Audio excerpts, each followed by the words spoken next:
The Cubs' 2018 season opened with a bang, followed by a 5-hour marathon. Last night, the Cubs rode a roller coaster to their second win. We say so long to the month of March and no April Fools. The Cubs look for a series win on Easter next.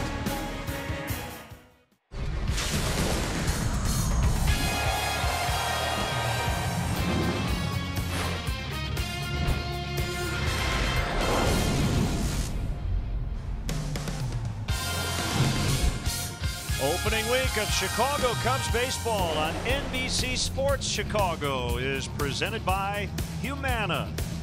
Wonderful weather all weekend long. Happy Easter Sunday. The Cubs go for a series win. It is the fourth and final game against the Miami Marlins. And happy Easter to you and yours, along with Jim DeShays. I'm Len Casper. We're just getting this season started, but we finish up what has been a pretty wacky weekend. Yeah, wacky. I'll say highlighted, of course, by that 17-inning game. So the Cubs have played 36 innings already through 3 games. The bullpen has had to cover 22 of those innings because of the extra inning game and a couple of short starts. Jose Quintana will go today, and hopefully he can stretch it out a little bit. Certainly a great acquisition for the Cubs in the middle of last year. You see what he did after he was acquired from the South Side. Yeah, he's been so dependable throughout his career. You can pencil him in for 30-plus starts each and every year. He made 32 last year with the Cubs, 14 games, 7-3 with a 374 earned run average with a lot of strikeouts. And it's a young left-hander, Dylan Peters, pitching for the Marlins today. This will be the Cubs' first ever look at him. Last year, 6 big league games, 1 and 2 with a 5.17. He was really good down at Double-A prior to that. Yep, so Peters facing the Cubs for the first time. First time Jose Quintana has pitched against the Marlins. The Cubs already with 5 home runs in the first 3 games of this series and season. They'll try to take 3 of 4 from the Fish next.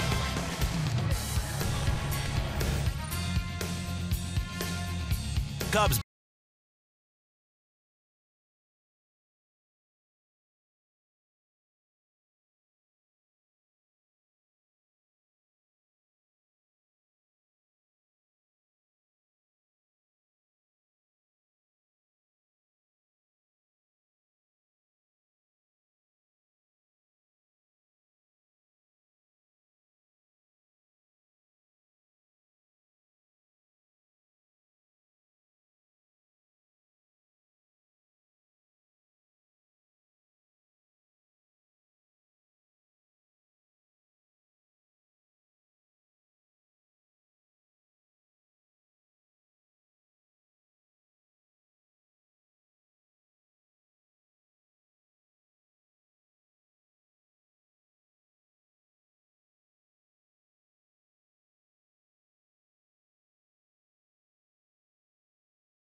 Miller Lite game report. Jose Quintana making his first start of the season, and Joe Madden thinking it's going to be a very big year for him. He said he just wants to see him go deep this afternoon, save the bullpen a little, but his reasoning behind feeling that way is because he says he's familiar now with the team. He's been around these guys during a whole playoff run. He spent the spring with them. But mostly the biggest difference he feels like will be his game planning this year. He will have more specific reports. That was all new to him last year, and he'll be able to utilize that in game now this year. And he's also become, he says, more opinionated in how he's going to attack hitters. Of course, working with Mike Borzello, a very opinionated guy, and Jim Hickey this year. So looking for big things out of Jose Quintana. It's going to be fun to watch him take the hill today, guys, in Game 4. Let's send it up to Lynn and JD in the booth. Guys, happy Easter, first and foremost. Thank you, Kelly. Same to you. Yeah, happy Easter, everybody. Happy Easter, Kelly. That's a fun look on the beach on Easter for the Cubs Southwest starting lineup. Almora, Bryant, and Rizzo at the top. Russell off to a fine start. Schwarber already 2 home runs. Victor Caratini gets his first start of the season. I'd say Contreras deserves a day off. He's been really busy. Hayward, Baez, and Quintana rounded out. Marlins defensively, Derek Dietrich plays left field. The speedster Brinson is in center. I guess you could say that about everybody. Center fielders generally are fast. Cameron Maben plays right field this afternoon. Anderson Rivera at short today. Castro second base. Garrett Cooper played right field the other day. He's in at first base today. Chad Wallach will catch for the 3rd time in this series. And the Lexus Experience amazing starting pitcher for the Marlins here this afternoon is a left-hander by the name of Dylan Peters. He's 25, 5'9", 205. Made 6 starts last year. Went 1-2 with a 5.17. At Double-A, he was 6-2 with a sub-2 1.97 ERA. Missed a bunch of time with a fractured thumb. Here are your umpires. Carlos Torres back of the plate. Second full year on the staff. Vanover, Wendelstedt, and there's Chris Cuccione.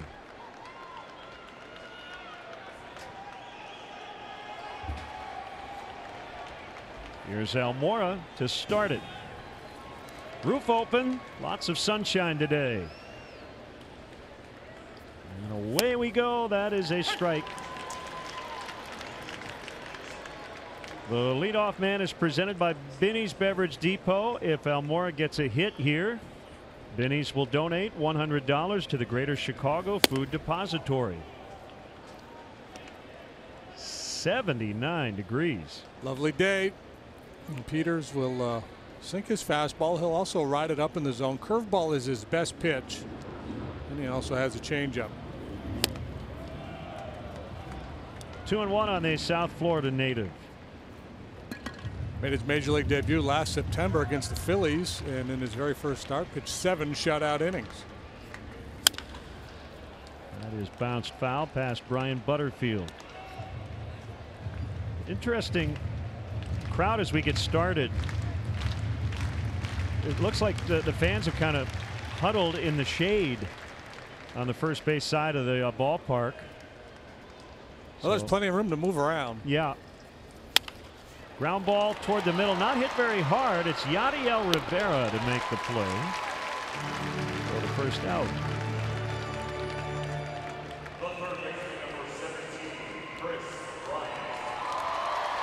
Now Chris Bryant, who has doubled in every game so far. That's 3 and counting.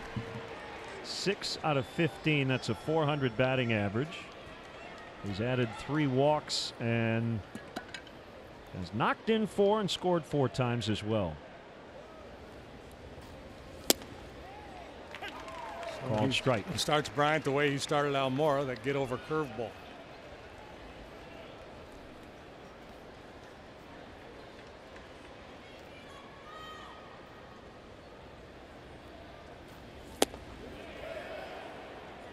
He went.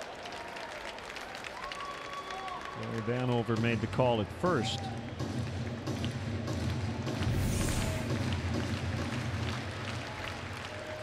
I think Larry got it right.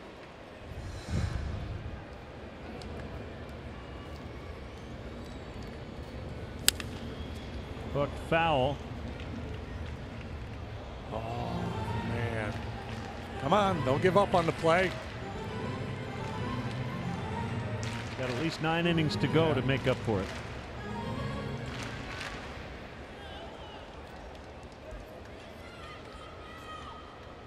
And I believe that ball is still on the field, so somebody's got to go get it.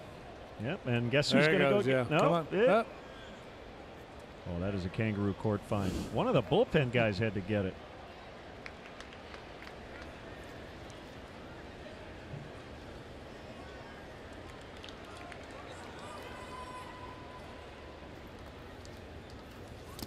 In the dirt.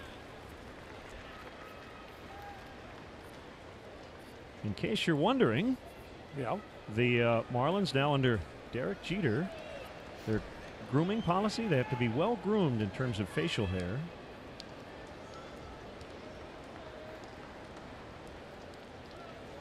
Okay. Define that. Well, I would say straight up, I would say do whatever you want to do. But would Dylan Peters maybe getting near the line of whatever that nebulous term would be? Like he's got a few days growth, got the long hair in the back. Remember they did a no facial hair deal under Don Mattingly, but guys complained so much he just said, ah. Yeah, well, that wasn't Mattingly. Apparently that was Jeffrey Loria, and Mattingly kind of became the messenger and took the bullet, said it was his policy, but apparently it was from upstairs. And this, I guess now the grooming policy is Jeter, that whole Yankee, you know, buttoned up corporate image that the Yankees always had. Derek's trying to impose down here. 3-2 pitch, ball 4. 0-2 to 4-2, as Joe likes to say. Well, you see it a lot with KB, a steady diet of breaking pitches there from Peters, and a tantalizing one here at the last, dropping just out of the strike zone. Great job by Bryant. Keyholing.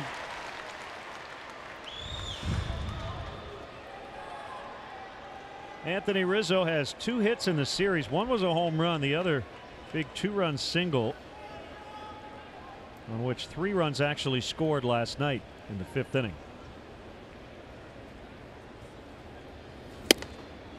And a strike called.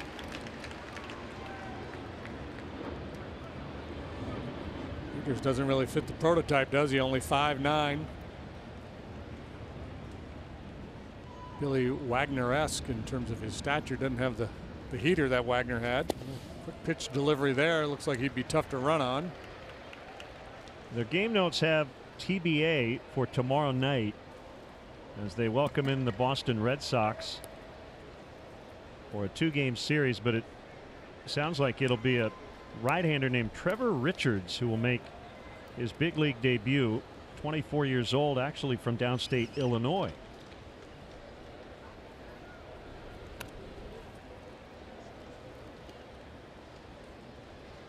Yeah, they sent Braxton Lee out to put another arm in the bullpen. He's an outfielder. He's been optioned to the minor leagues, and they've called up Severino Gonzalez. And he's a right-hander who joins their bullpen for today's game. Base hit to left. 2 on, 1 out for Addison Russell. Well, you'd like to apply some early pressure on this young left-hander, and so far so good. 1 out, a couple aboard.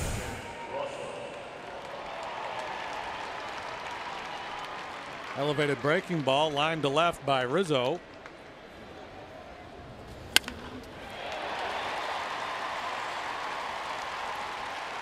th career major league start as a cleanup hitter for Russell. He's looked good this weekend. 4 out of 10. He's also taken 4 walks.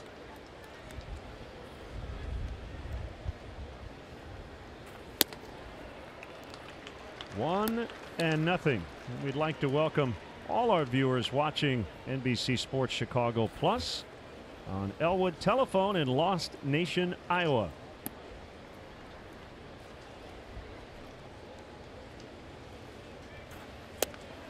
One and one. Curveball.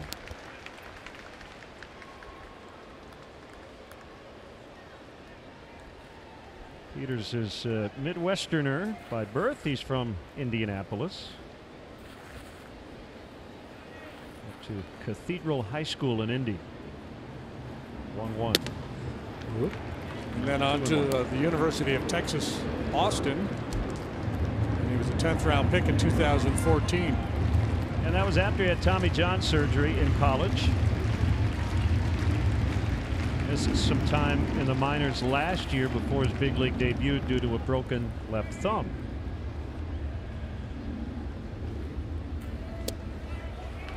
Two and two. Yeah, I think as this game progresses, Cub hitters are going to start to sit on that curveball a little bit more. Obviously, that's his go-to pitch. Peter's joining a group of former UT pitchers that includes Roger Clemens, Bert Hooton, Greg Swindell, Shane Reynolds. They've had quite a history there. Shot foul, and the count holds at 2-2.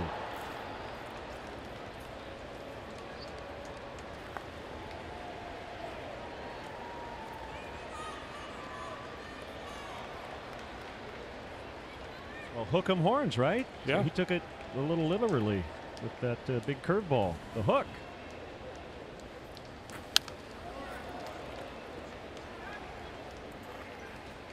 Yeah, you know, and I was reading a profile on him. It said as a minor leaguer, he worked a pretty good ground ball rate and liked to sink his fastball. What we're seeing here is a lot of elevated fastballs. I don't know if it's by design, if he's just a little amped up and hasn't found that release point yet, but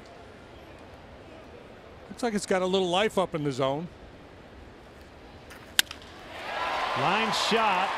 Going to hold up for Brinson. Good contact, but that's the second out.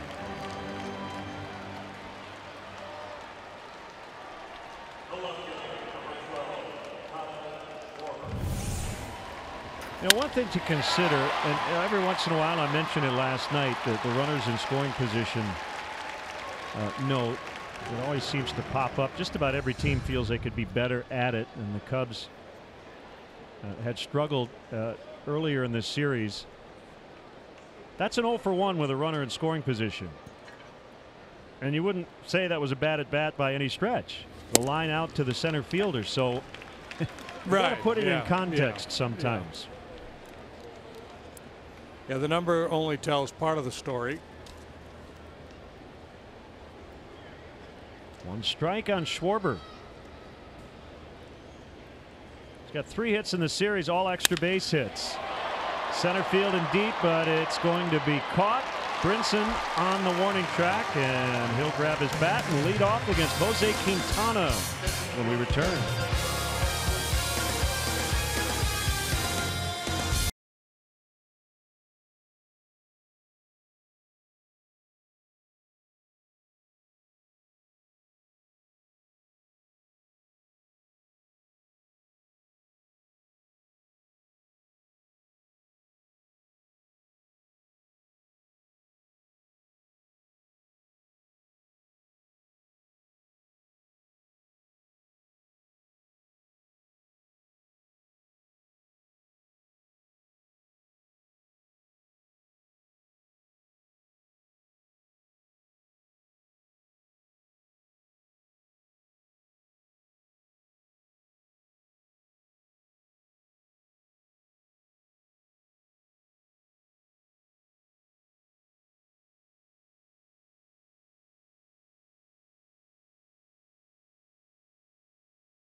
Will line up, brought to you by Southwest. Brinson, Dietrich, Castro at the top. JD said the other day, the CNN portion of the lineup, Anderson, Cooper, followed by Maben. Yadiel Rivera gets a start at short. Tough go so far for Wallach at the plate. 8 strikeouts. And Peters, the pitcher, bats 9. Cubs to foul. Shoot, Elizabeth. Whoa. Shoot. Here we go. Schwarber, Almora Jr., Hayward in the outfield. Brian Russell, Baez, Rizzo, third to first. Caratini gets a start back there today behind the plate. And our Alexis Experience, amazing starting pitcher. As you get one more look at the D. Javi back in there at second base. And out on the mound there is Jose Quintana. He's our Lexus Experience, amazing starting pitcher. Last year, Sox and Cubs combined 11-11 with a 4.15 ERA. Big strikeout numbers for him. Punched out 207 in 188 2/3 innings. His strikeout rate in the second half after joining the Cubs, third best in the National League. 1-2 to Brinson. 5 hits, 17 at bats in the series.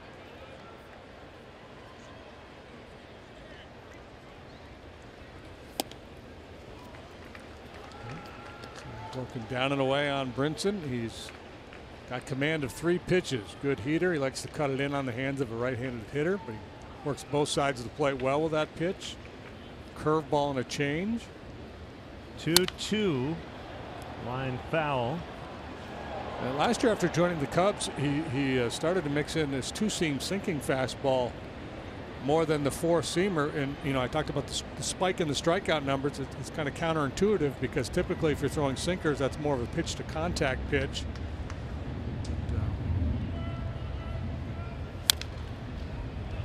For whatever reason, he was getting more strikeouts after using the sinker more.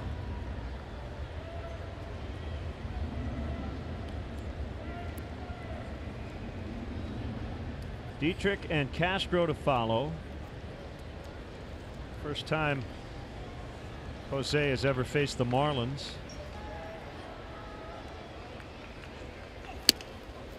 And he's run it full. Usually has not faced the White Sox, his former team, or the Nationals in the regular season. He did face Washington in the division series last October.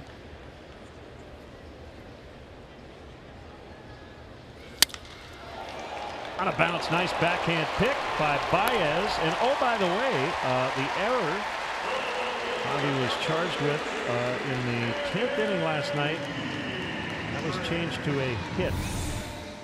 Really? For Justin Bour. Bour, his agent must have done some lobbying. This is just a beautiful play by Baez. It's nice as a pitcher, you know, you got a speedy guy, you don't want to walk him. 3-2 counts. They say, all right, I'm going to throw it in there and hope for the best. Gives up hard contact, but Baez makes a slick play for him. Dietrich hit a 2-run first inning homer off Yu Darvish last night.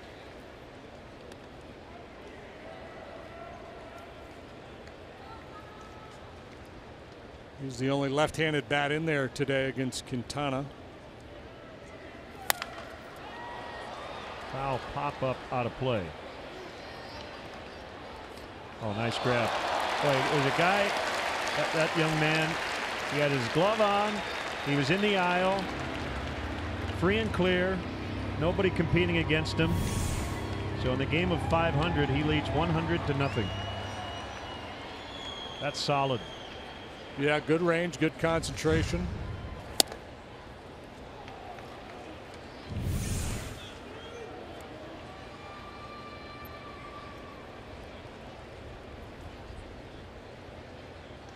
Didn't even need the shades. It would have been great if he had the flip downs, wouldn't it? Yeah, just start waving his arms frantically. I got it. Now you got to explain how you did it. Yeah. I'm guessing if he hadn't made the play, the leg's not up on the chair. Right? That's like, I got this thing figured out. A conquering pose. Yeah, feeling good about myself.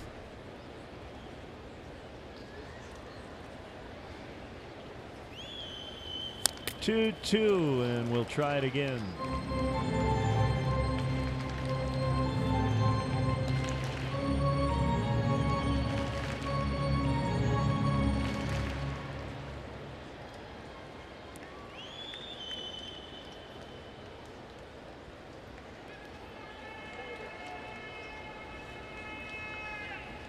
Long look by Jose. He's got the sign from his catcher. Pitch hit hard foul. Jose pitched Tuesday in his final exhibition tune-up against the Red Sox over in Fort Myers. Allowed a couple of hits and 3 scoreless innings. We saw him in his previous outing in Arizona. Man, he was locked in. Threw every pitch pretty much right where he wanted to. Deep center, but Almora will make the catch. I count 7 foul balls here in the first 15 pitches. And those are the types of things that can pile up as the game goes along, but he has retired the first 2.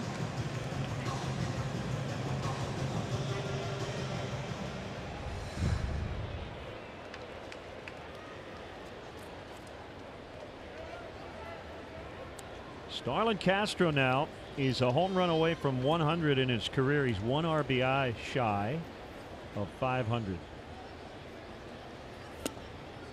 And he takes low. Former Cub and Yankee.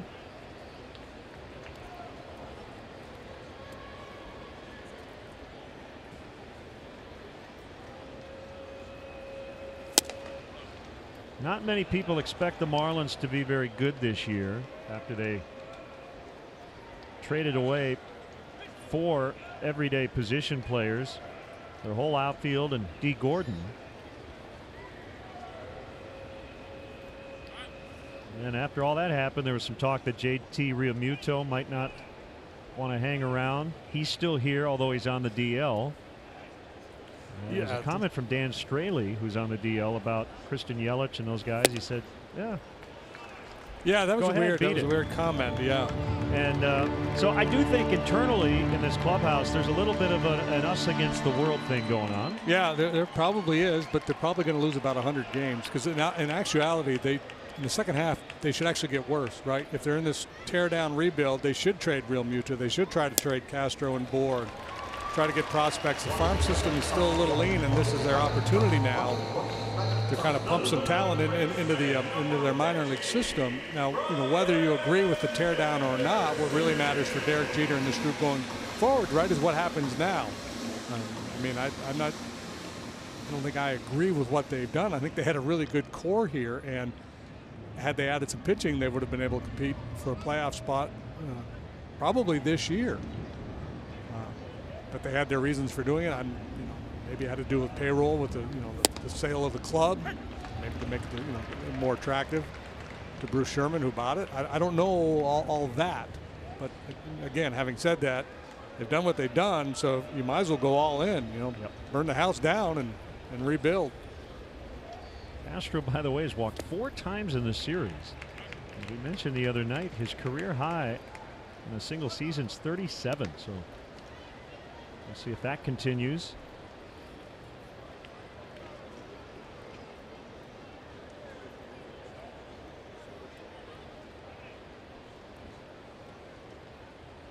One and one on Anderson. Here's the pitch. 1-2. So I mentioned the foul balls, so that's why I think 8.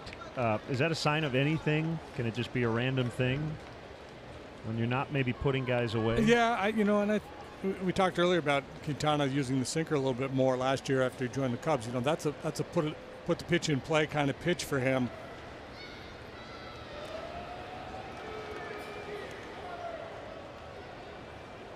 I think it may be it could be a function of first inning and these hitters getting their first look at him, so they're not quite as aggressive and kind of waiting back a little bit, and you're more likely to foul the ball off.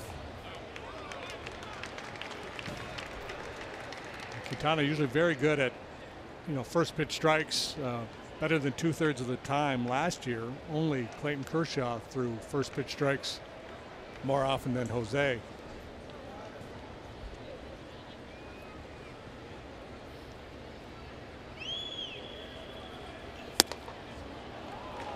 Three and two. Well, it sure is an international game. Quintana, the pitchers from Colombia, Garrett Cooper on deck. The catcher Caratini from Puerto Rico. The batter Anderson's from Oklahoma. The guy at first base is from the Dominican Republic, Starlin Castro. Venezuelan-born Carlos Torres, the home plate umpire. Castro goes, and a ground ball backhanded by Chris Bryant on a knee. Gets up, low throw, but Rizzo's got it.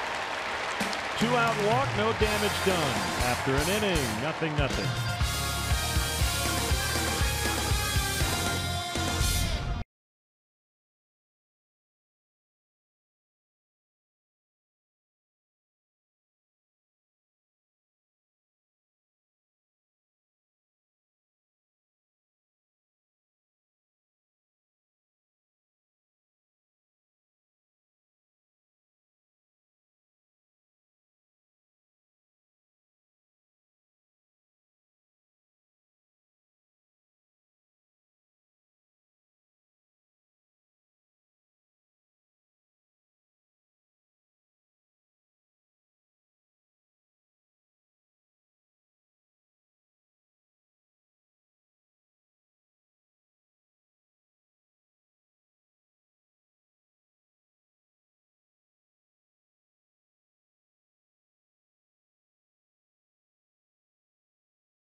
Everywhere you go, listen as David Kaplan, Kelly Kroll, and others break down the biggest topics surrounding the club. Visit NBCSportsChicago.com/podcast to subscribe today.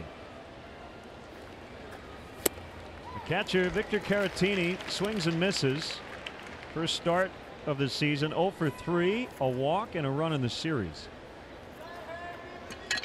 Big numbers at AAA Iowa. We saw him a fair amount at the big league level, and he won the backup job out of spring training, beating out Chris Jimenez. Yeah, he's a guy. Cubs got him in a trade with Atlanta a couple of years back. Reputation was bat was ahead of the glove, and he is a polished hitter, and he's getting better and better behind the plate. Line drive hitter, good solid contact from both sides of the plate. He went to a nearby Miami-Dade College from Puerto Rico originally. Yeah, you were mentioning the international aspect of this fine game. A record 21 different countries represented on opening day rosters, 254 players born outside the United States. You know what countries were added that we didn't have last year? I don't. I'm looking at a list. There's a German. There's a Lithuanian, the Neverauskas kid who pitches for Pirate. I don't know if he was on an opening day roster. He was up at some point. A little bit of a quick pitch that time from Peters as he changed his delivery a bit. Gifting Gope, the South African kid that we saw with the Pirates as well. He made the opening day roster of the Blue Jays.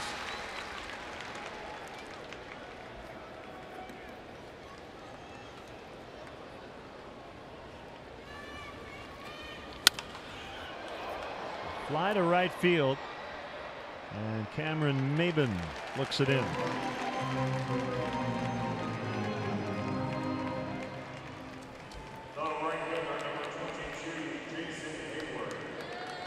Here comes Jason Hayward, 3 for 10 so far.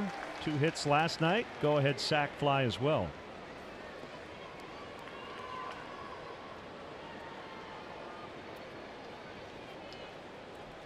Joe may have been tempted to give him a rest today with a lefty on the mound, but he likes his best outfield out there with Quintana on the mound. Cubs have been here in Miami for a while. Got here Tuesday evening after busing across state from Fort Myers. Fly to Cincinnati tonight.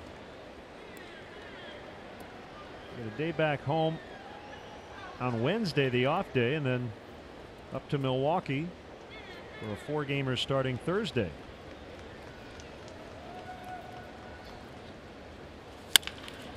On the ground into the shift. That's Rivera for out number 2.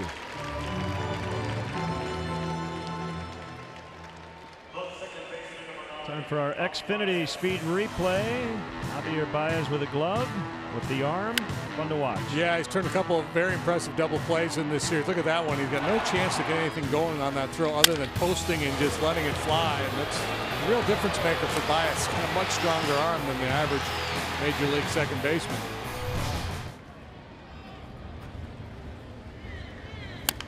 One hit in the series. That was a big leadoff double in the 10th. Saturday night. He would come around to score the game-winning run.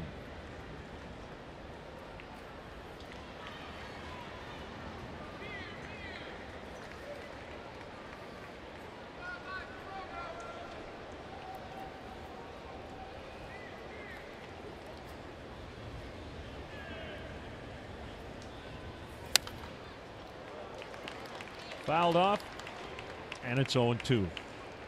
Peters using that quick pitch on occasion. He's appears to be pretty crafty out there. Yeah, I was just about ready to drop that adjective on him. That is a crafty maneuver.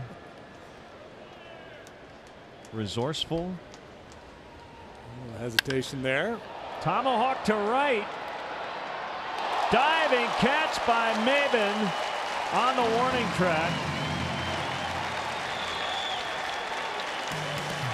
He'll dust himself off as he just robbed Baez possibly of a triple.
Moment later in today's game.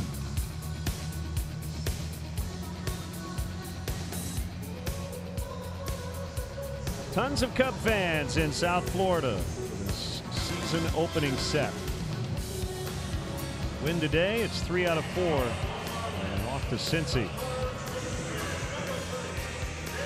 Hey, rabbit ears. Where are your bunny ears for Easter? Well, I don't even have any jelly beans.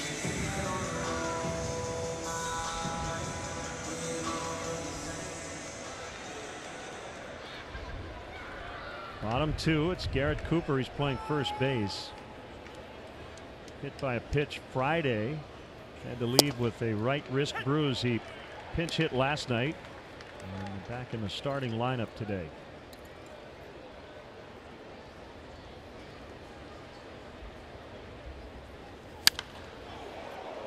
Ball smashed just over the Cubs dugout. Got the extended netting now across Major League dugouts. That is a ball that could have hurt somebody. Yeah, it could. So that, I think, is a great thing to have that extra protection for the fans. I was chatting with Will Venable, who was just able to get out of the way the other night of a screamer, and he said he's always cognizant of it. Even if you're paying attention, you just don't have any time. Yeah, dugout reporter for the Braves got, I believe, a broken eye socket or something. Yeah. Venable and Ben Zobrist chatting. A couple of really smart baseball guys. Breaking it down toward the hole. Let's see if Russell can get him. Oh yeah, by a step and a half. Big time, huh? Wow.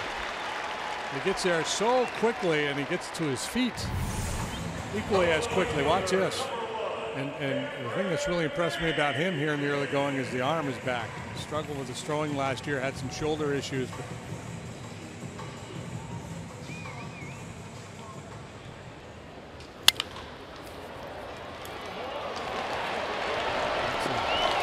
that's an iron curtain up the middle there with Baez and Russell. And you throw Almora out in center. Talk about strength up the middle of the diamond. Contreras, he's catching. His arm strength. Maben with a great catch to retire Baez.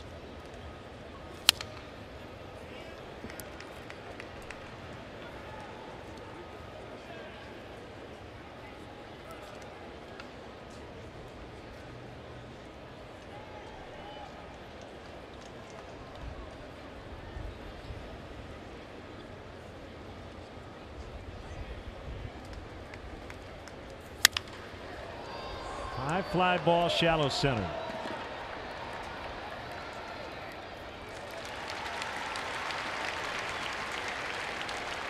Hey folks, everybody is in. Rizzo, Bryant, Javi, Kyle, and the rest of the boys are ready for another shot at October Glory. Be a part of it all season long at Wrigley.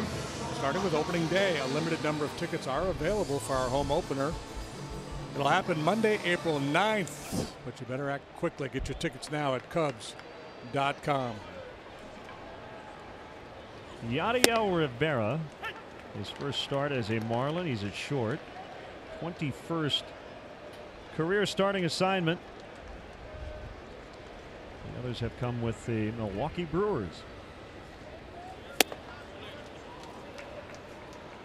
0 for 14 in his young career against the Cubs.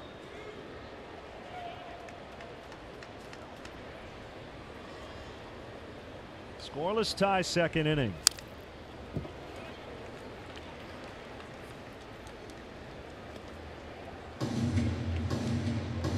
The words to describe Jose Quintana: steady, consistent. Yeah, dependable. And underrated, maybe the best one, because you put all those labels on a guy and well, that sounds almost mediocre, right? You're dependable. No, he's really good. Lifetime 500 record, but run support was an issue for many of those years with the Sox. He's got a career ERA of 3.53.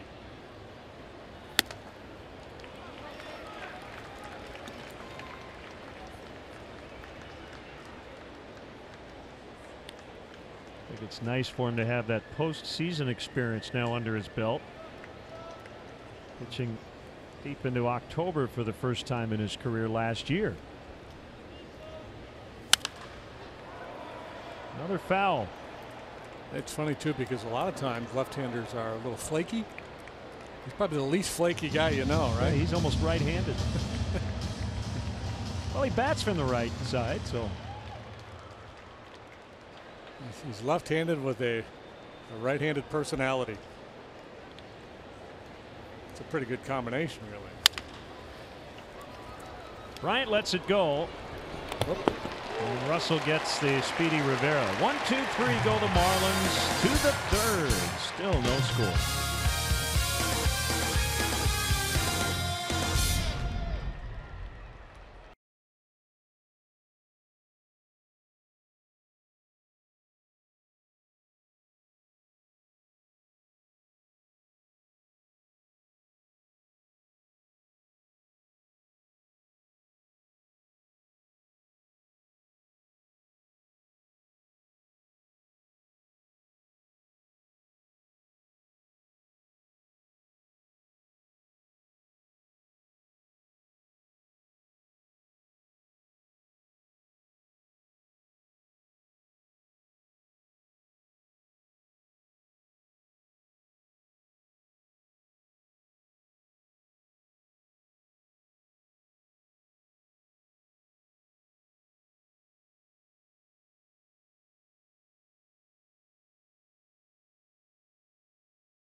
Personalize your experience to catch every moment this season. Get Cubs home screen icons and features such as MLB.TV Game of the Day, pitch tracking, in-game highlights, live radio broadcasts, stats, news, and more. Download MLB at Bat today. Here's the lefty throwing, righty batting, Jose Quintana. 2 for 49 lifetime. You know, it's something he wants to be really good at.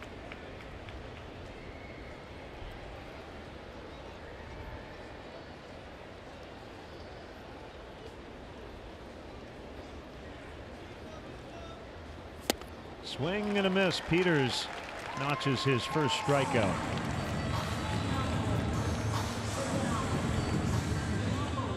Xfinity X1 customers say, show me the Chicago Cubs into your X1 voice remote and get live team stats on your TV. Change the way you experience TV with Xfinity X1.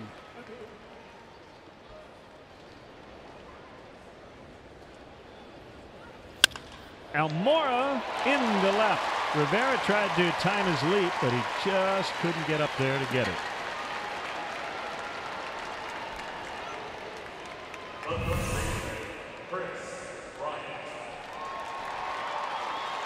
But really wore out left-handed pitching last year. He likes to swing early. Just continues to elevate that fastball. Gotten away with it so far, but he's allowed a fair bit of hard contact. Russell and Schwarber in the first hit the ball sharply for outs. Not the ball Baez hit. Yeah.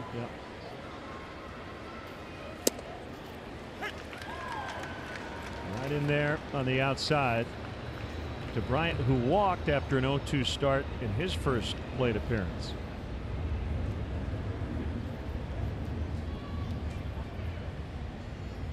Second baseman Castro's on the other side of the bag against Bryant as Wallach knocks down that pitch.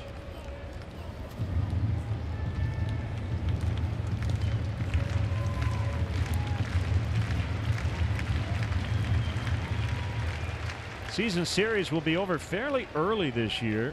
The Marlins come to Wrigley Field May 7th through the 9th, and that's it.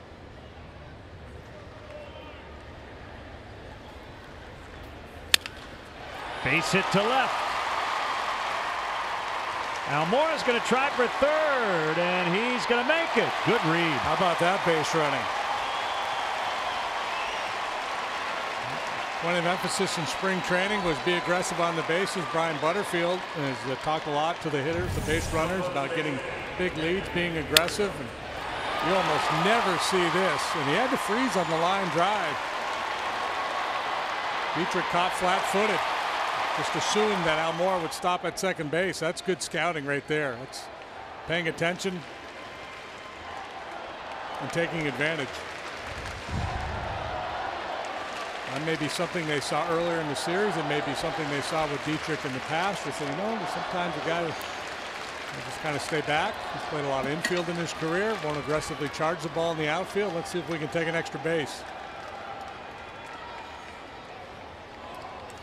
Rizzo takes ball one. They're at the corners with one out as the Cubs try to break a scoreless tie.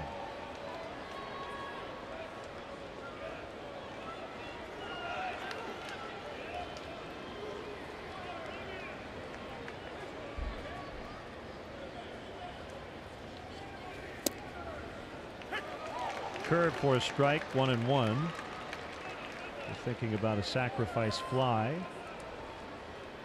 It's generally the area where you'd like to be, and beyond, of course. Yeah, well, it depends if you want to lay up or go for the green in two. I think that's not going to get it done. No. Rivera makes the catch. So 2 outs, and it'll be Addison Russell.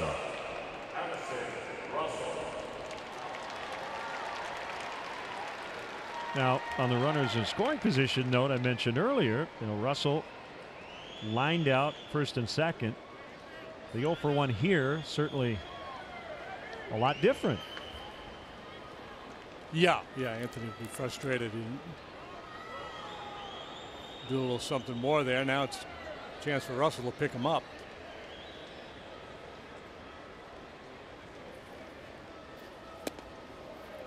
Rolling in.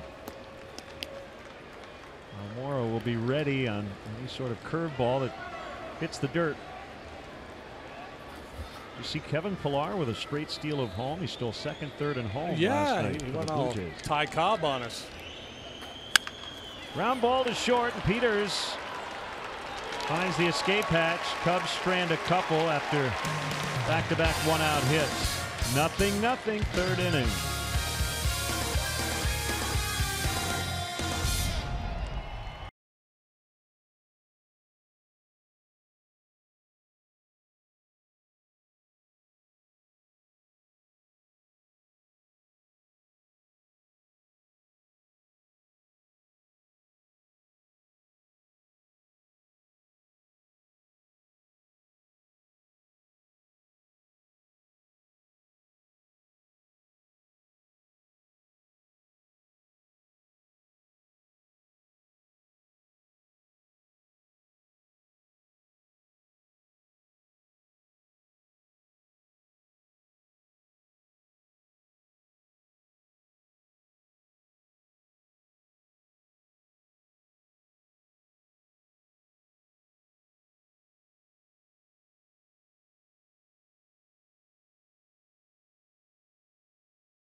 Season long. Sign up now through April 2nd. That's tomorrow at T-Mobile.com/MLB.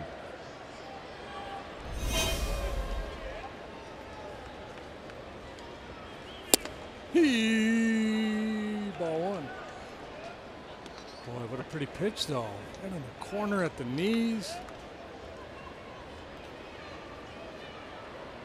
Wallach 0 for 10, 8 strikeouts. He has walked once this weekend. One base runner for the Marlins. That was a 2-out free pass to Castro in the first inning. Well, so 8-9-1 here in the third. Quintana set up to really get off to a great start here, first third of this ball game. You saw the stat line for Wallach. He played for the Louisville Bats last year. I was just thinking, JD, if you pitched for that team, would you be a little hurt that the name of the team is Bats? Well, I would think of the mammal, the flying rodent. Oh, I got you. Although it's, yeah, because they make the Louisville Slugger there. That's, Right. they're referring to the bat.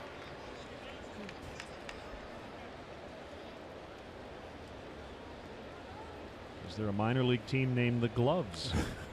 The Arms. No, but I would like, it would be fun to come up in this Marlin organization. Their AA club is the Jacksonville Jumbo Shrimp, and their AAA club is the New Orleans Baby Cakes. Collect some fine memorabilia playing for those clubs. Then a baby cake, Yeah. and then a Marlin. That's quite a buffet. Baez has it.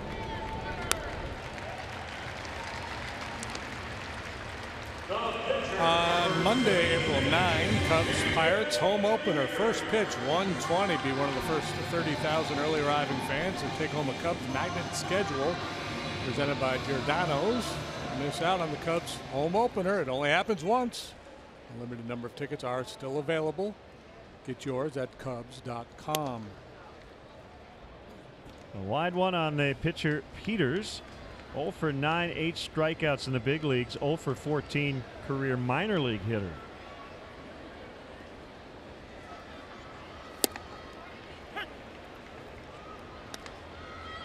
Well, 5 outs on the ground so far for Quintana. We talked earlier about his pitch usage, how he used his sinker more after joining the Cubs last year. And it proved to be a very effective weapon for him.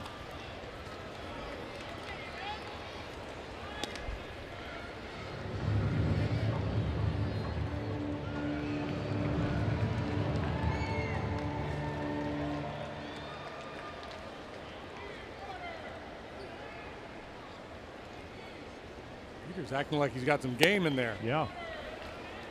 Got the waggle, working the gum. Here's what I'm talking about with Quintana using that sinker and how effective it was for him last year after joining the Cubs. He allowed just a 200 batting average on that pitch.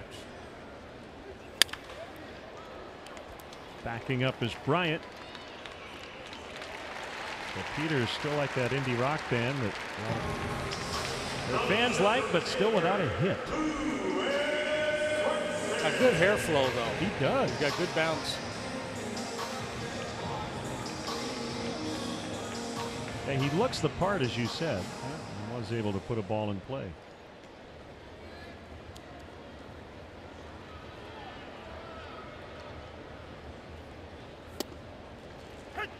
Curve strike on Brinson. He hit one hard that Baez handled in the first inning.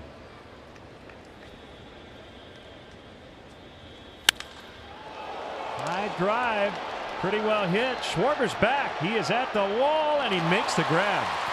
A little late adjustment for Kyle as Brinson just missed one.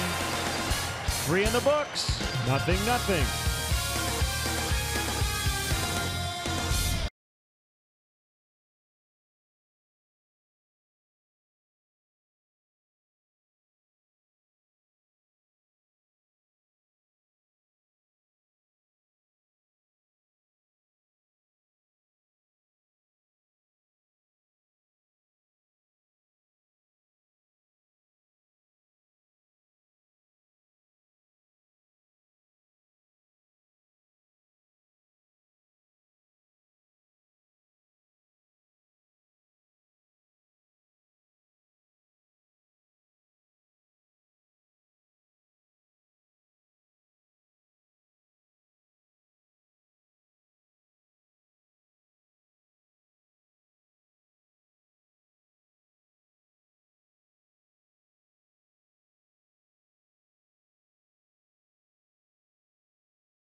Make his Cubs debut against the Cincinnati Ball Club. Tyler Mahle will pitch for the Reds. Coverage starts at 2:30, a Monday matinee. Cubs pregame live. You can stream the game live on the NBC Sports app.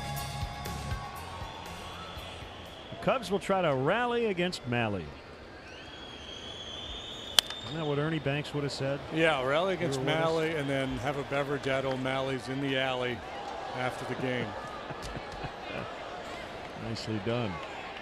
If you get enough tallies. Cubs are going to be great in 2018.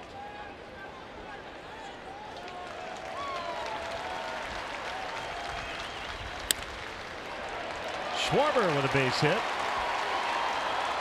He's going to try for 2. He's going to make it. That'll be a double. He was going all the way. Brinson had a little trouble getting a handle on it.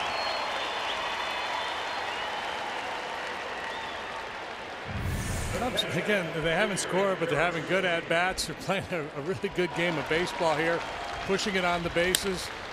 We thought the Cubs, second time through the order, would start to look curveball a little bit more. Perhaps that was the case with Schwarber. We talked all spring. We talked about his weight loss and really scooting there. Another extra base hit for the big guy.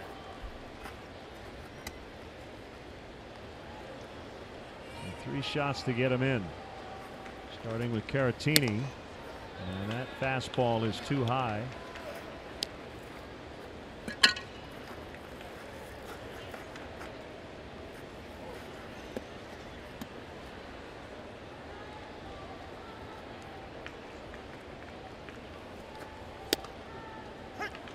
Borderline that time. 1-1.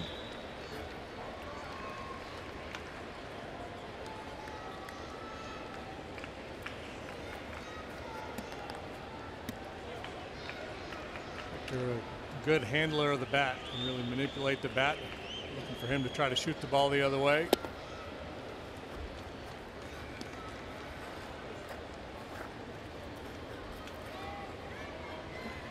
Cubs have all the hits today, 4.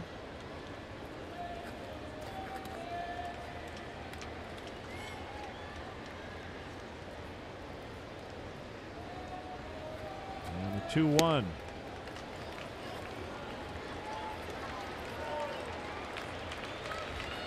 Now you're thinking as a hitter, change it. Now 3-1. You're not thinking about trying to guide the ball anywhere to advance a base runner. You're trying to do damage on 3-1.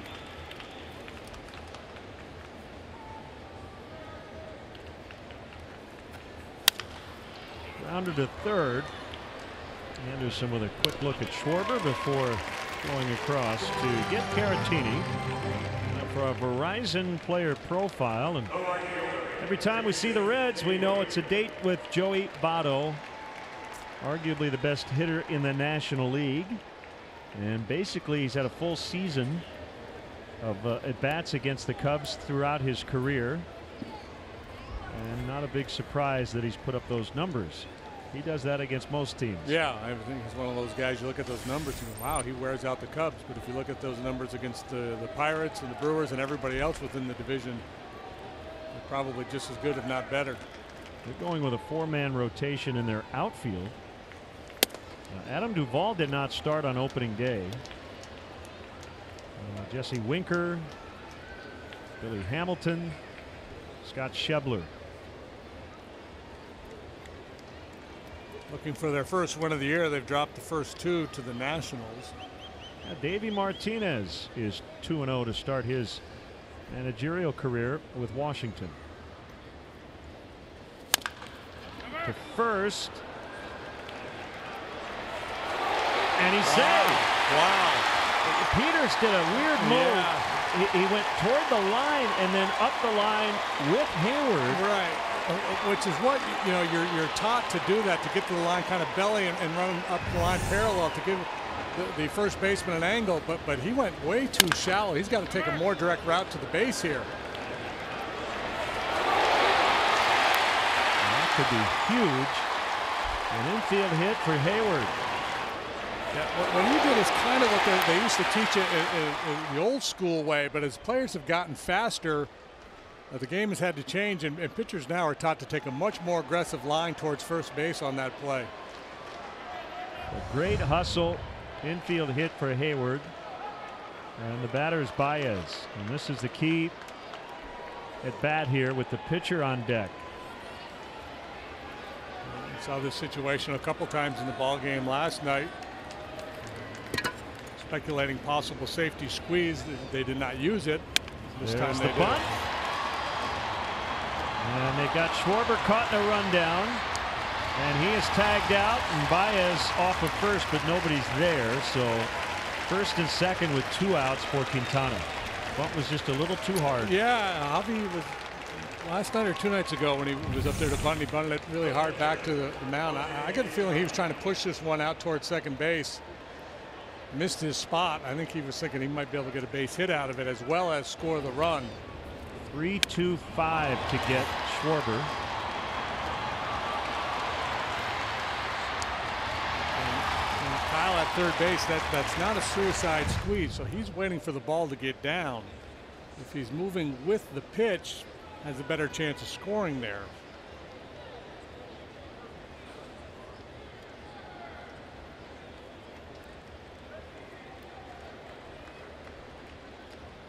So Quintana now, first and second, 2 gone.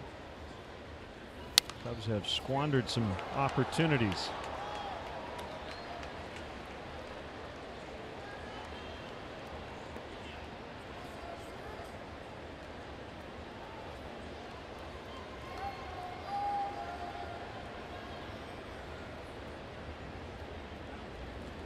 The 0-1. Inside, 1 ball, 1 strike.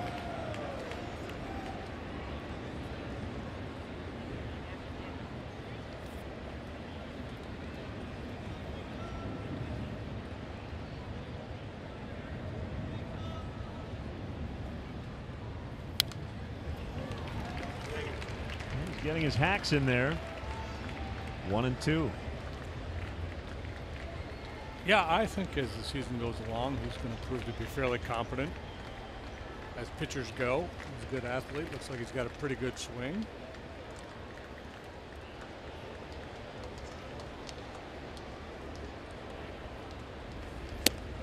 Called strike 3. Still 0-0, 4th inning.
Back in Miami with this Miller Lite game report. Jose Quintana rolling right along. 53 pitches back out here in the 4th, doing exactly what Joe Maddon needed him to do to save the bullpen, who has pitched 22 innings in the last 3 games. But Kyle Hendricks with some high praise for this group, that he says the productivity has just been incredible. Watching them get out, strike out guys, not walking guys. And it's been really unique because there's not exactly defined roles out there yet. Every single guy has been showing up big in meaningful moments, and he goes, that'll be special for us down the stretch. But guys, I think you'll find this interesting. Even last night, as the Cubs went to extra innings, Tyler Chatwood stepped up to Joe Maddon and said, hey man, if you need me to go back to the bullpen, I'm ready to go. Just let me know how I can help. And so Maddon says, hey, that means he's already buying in. Kelly, thank you.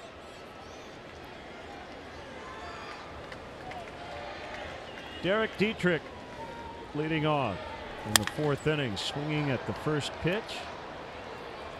And Almora, with the sunglasses on, will make the grab. 1 away.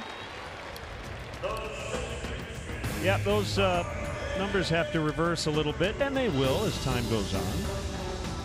Yeah, a short start from Lester and a short start from Yu Darvish last night. Hendricks was solid in his outing, so the Panthers had to cover 22 innings, and in those innings they've only allowed a couple of runs. Most notably the Eddie Butler performance in the 17-inning game. Butler went 7 innings, allowed just 1 run. Unfortunately, it was the winning run. Strike on Castro. Only base runner so far. He walked in the 1st inning. Quintana's been really good. He's had to make maybe more pitches than he would like to. Deep left. Schwarber has it on the warning track as Castro just missed one. Yeah, I mean, you talked about it in the first inning with all the foul balls, but once you start to establish strikes and command your pitches, what tends to happen is the next go around hitters get a little more hitterish. They start swinging early. That's certainly been the case here in the fourth. That brings up Brian Anderson. No Prado this weekend. Martin Prado recovering from knee surgery, starting the year on the DL. So the University of Arkansas native has been manning third. Began his pro career as a second baseman.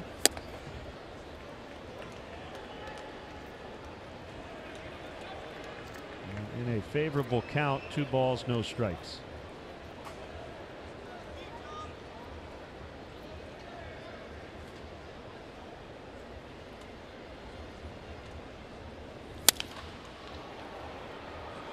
Hayward over, and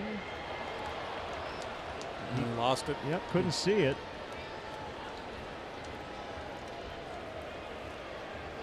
Looked like it hit just. Yep, he had a play on it, but didn't get a good look at it. Yeah, I didn't see it really till the end. I think he kind of had an idea where it was, but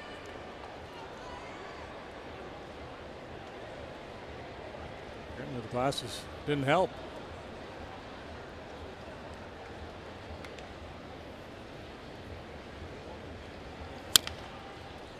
So you see our little Toyota pitch cast there, a little grid. The third pitch right on the corner at the knees. We talk so much about the importance of being able to throw an off-speed pitch or a secondary pitch in a fastball count. Well, sometimes a perfectly placed fastball, I mean, that's a 2-0 heater. A guy's looking for something to juice. He just made a perfect pitch. And most times that's an out.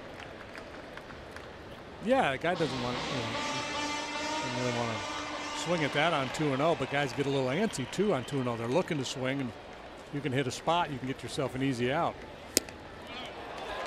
Oh man, yeah. Jose rarely shows any sort of emotion, and he pretty upset, but quickly back to being Jose. He was upset with himself after ball 2. He was shooting for that outside corner the first 2 and missed badly, and then he got back into the count. And this time I think he's a little more frustrated with Carlos Torres than he is with himself. So it's Cooper with a man at first.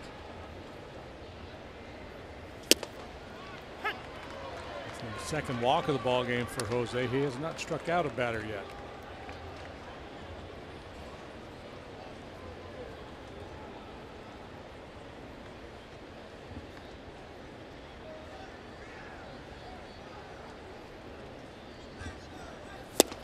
Swing and a miss.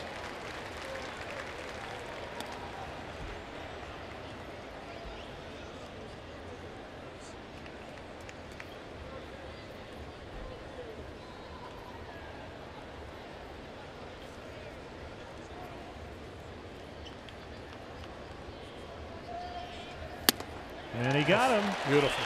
Cooper was late on a high fastball at 91. Let's go to the 5th. Top of the order coming up.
send it down quickly to Kelly. Yeah, guys, well, following, of course, Javi Baez's bunt there that you were talking about, just a little too hard. I saw Chili Davis walk over to him here in the dugout. Javi visibly upset after this right here. Chili Davis kind of saying a few words, patting him on the leg, and then Brian Butterfield came over as well. The guys all kind of giving him high fives, just trying to pick him up here. The second baseman, so tremendous in the field. They want him to know, just keep doing it, right? Keep doing the right things. He'll figure it out. Thank you, Kelly. Ball one on Almora, 5th inning.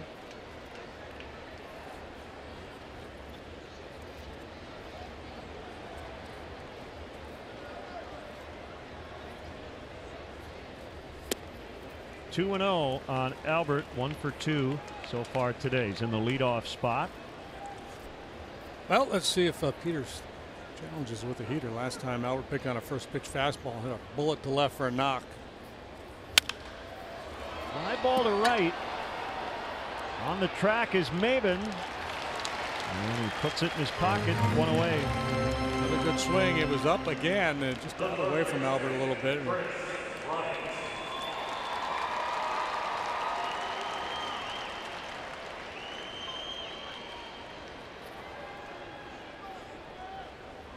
Got an answer from Otis Hellman on the batting helmet question. Oh, yeah, the lifespan of a big league batting helmet. Yeah, he said they made a stronger helmet about 4 years ago.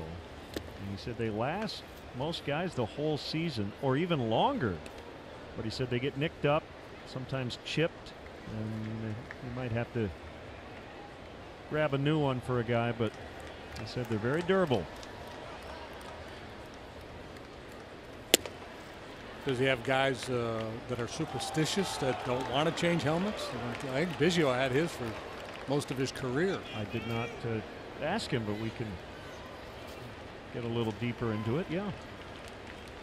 What's the record for the oldest batting helmet worn? 1 and 1 on Bryant. He's been on base a couple more times today. This time, though, he grounds into the shift. Hustling all the way, and he's thrown out by Castro.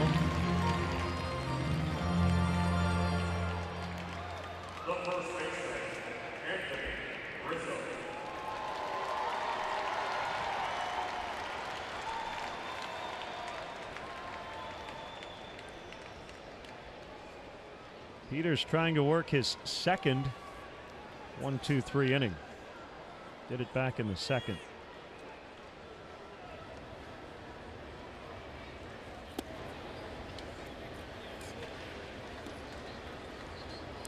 Cardinals looking for their first win, 0-2 to start the year. 3-1 they lead at the Mets.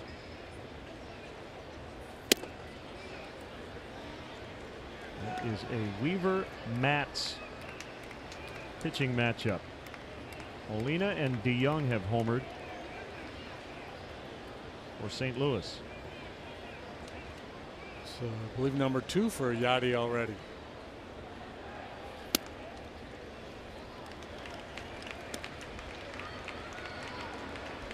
Three 3-0 on Anthony. Red light, red light, red light, green light.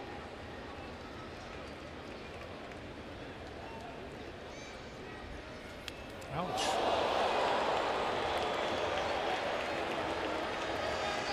Instead of ball 4, it's a hit by pitch. That's one way to keep your walks down.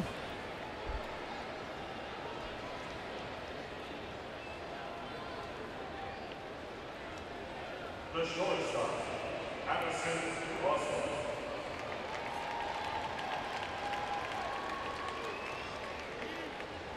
You know, that National League patch on the sleeve.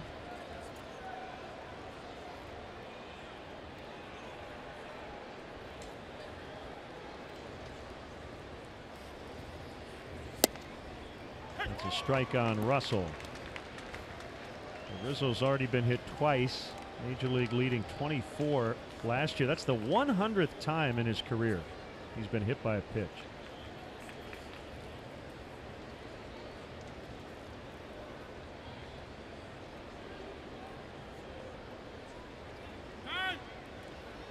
Who's the all-time leader? Don Baylor? He used to get hit all the time. I thought Biggio passed him. Biggio probably, yeah. Biggio. Ron Hunt. Remember Ron Hunt? Little middle infielder, Expos. Better than 51 year. Out into the left center, and it's a base hit. Rizzo on his way to third. Stop sign put on by Brian Butterfield. It's a double for Russell. Ellis with 2 outs.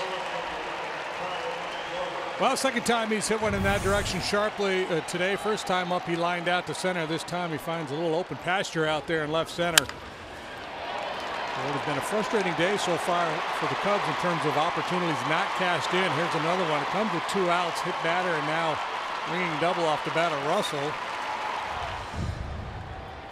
And Schwarber, who's had 2 very good swings today, will get a shot here.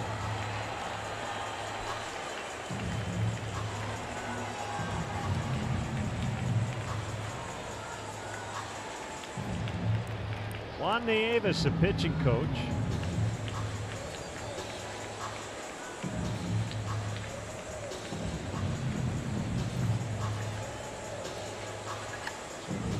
Two out, 2 in scoring position opportunity. The modern all-time leader is Craig Biggio, 285, but if you include the 1890s and the early 20th century, Huey Jennings 287 times. Chase Utley is in the top 10. He's been hit 199. Inside on Schwarber.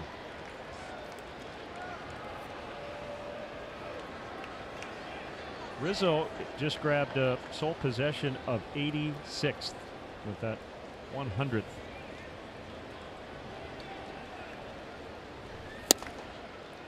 One and one. Left on left change, well delivered there by Peters.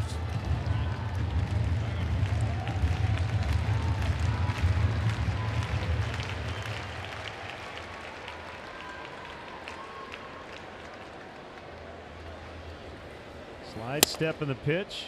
Fastball misses in.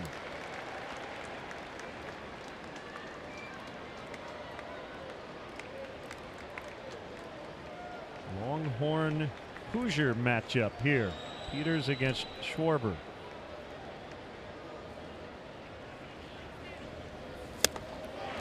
Two and two. Some luck up there too, up above the hands with the fastball. With the shift down here for Schwarber, the third baseman Anderson's way off the line. That allows Anthony to take a very aggressive lead down the third baseline.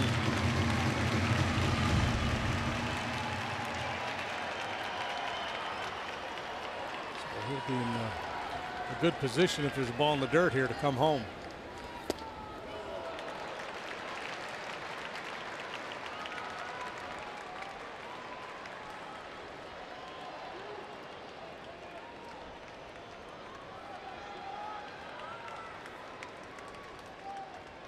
Rizzo at third. Russell at second. 3-2 to Schwarber, pulled foul.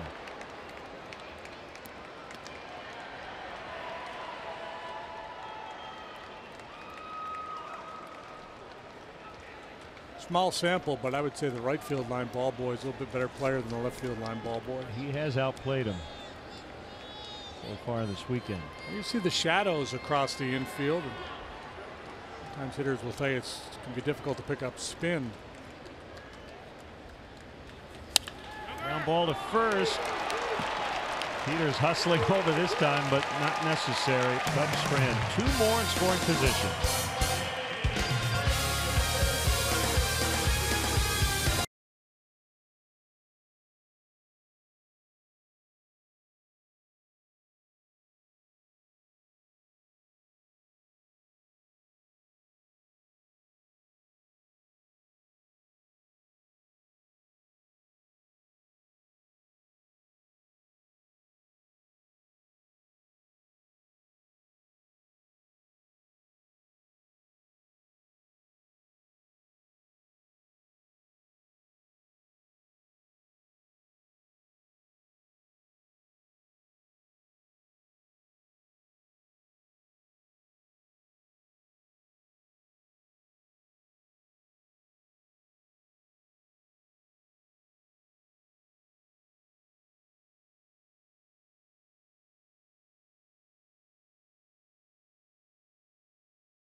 want to let you know that they got the noise meter up to 158.3 here in between innings. Folks very jazzed up here on this Easter Sunday. Jose Quintana has been spot on. The Marlins have not yet registered a base hit as they come to bat here in the home fifth.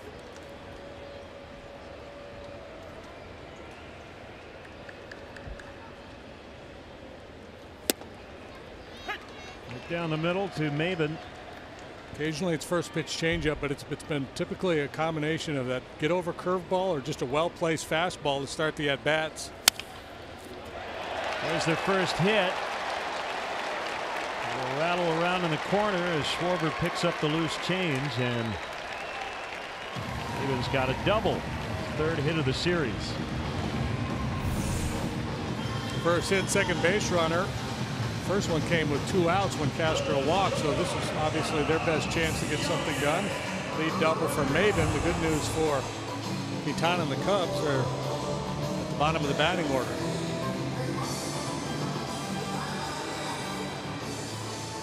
Shortstop Rivera. Rizzo now will move in several steps, guarding against a potential bunt. Bryant in as well at third, and low. Could have been.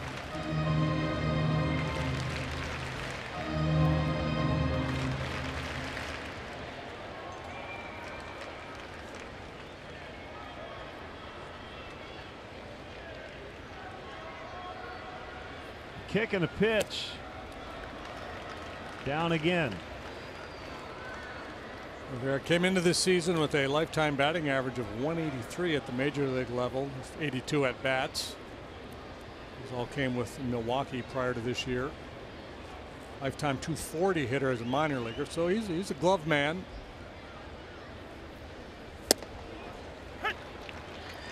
Curved him. It's 2-1. Happy birthday wishes to Carolyn Phipps rather. Carolyn Phipps, happy birthday. Watching back home.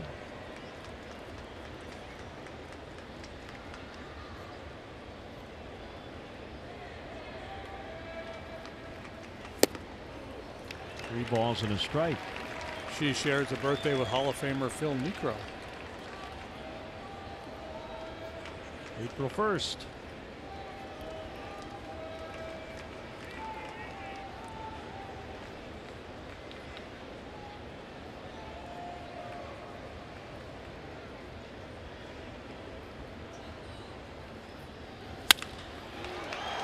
Nice play, Russell. They get Rivera. On the play, Maben advances to third. Beautiful play yet again by Addy. He made one in the hole. Now it goes the other direction to snare this sharply hit ground ball. Playing lights out here today. Yeah, the middle guys have been terrific.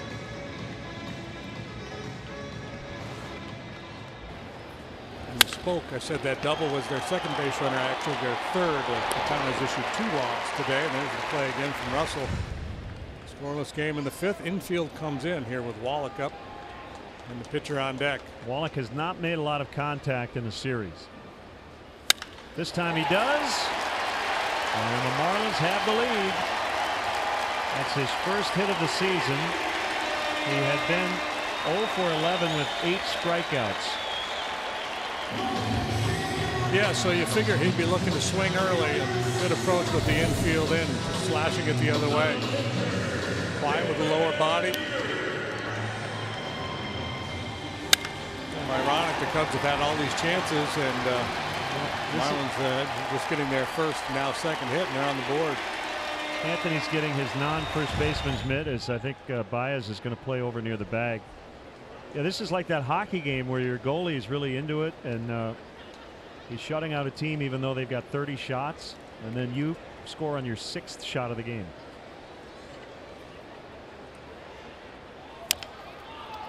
That is a foul ball. So technically, Baez and Rizzo, I believe, have switched positions here, and we've seen this on occasion. With the Joe Madden shift.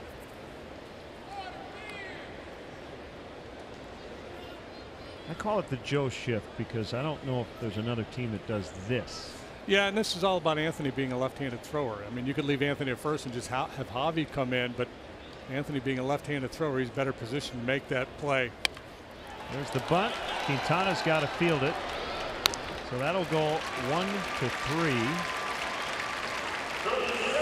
If you like to keep score at home, and Rizzo will swap out his mitt once again.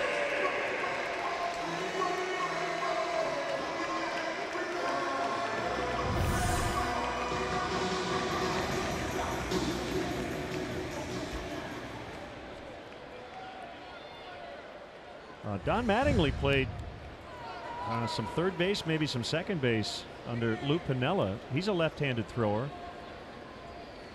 He's a great glove man at first.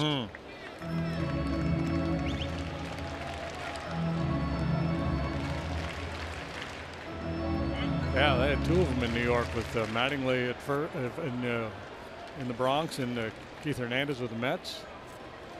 They will intentionally walk Brinson. Go after Dietrich.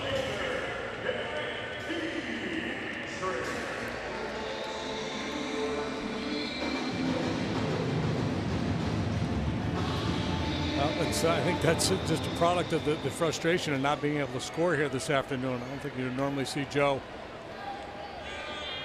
issue a walk this early in the ball game. Swinging strike on Dietrich.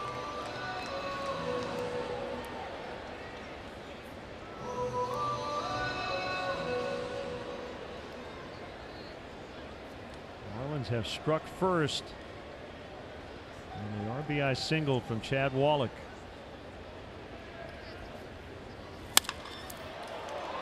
Rizzo can't get it. Wallach around third. Hayward up with it. The throw late. It's 2-0.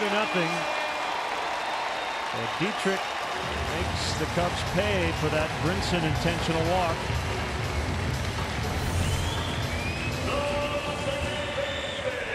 Got on top of that low breaking ball and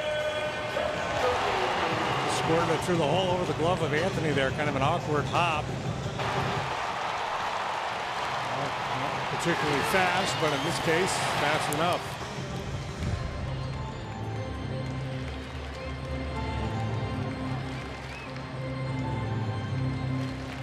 Obviously, let's take a risk with the intentional walk of setting up a potential big inning by putting a man on base. Fastball strike to Castro.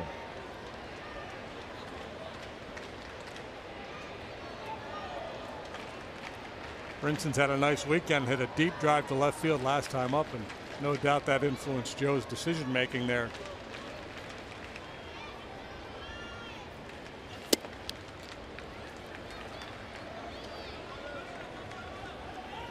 Fun talking to Joe the next day. He's very, he loves to talk this stuff over. Some managers hide from these decisions. Joe, he'll tell you what was on his mind, and a lot of he feels betrayed sometimes. But Dietrich wasn't supposed to do that. That was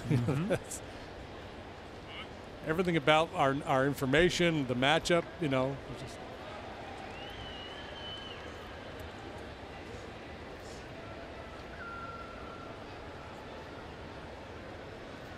1-1. Out of the zone low. We've talked about the walks for Castro, but I mean he's been really patient. He's taken some borderline pitches early in counts.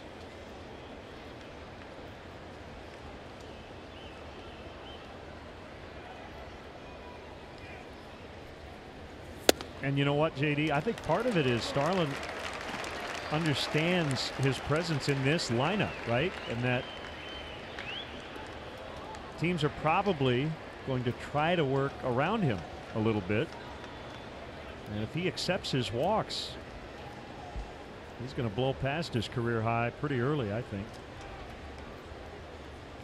Certainly on pace. Aired it out on 3-1.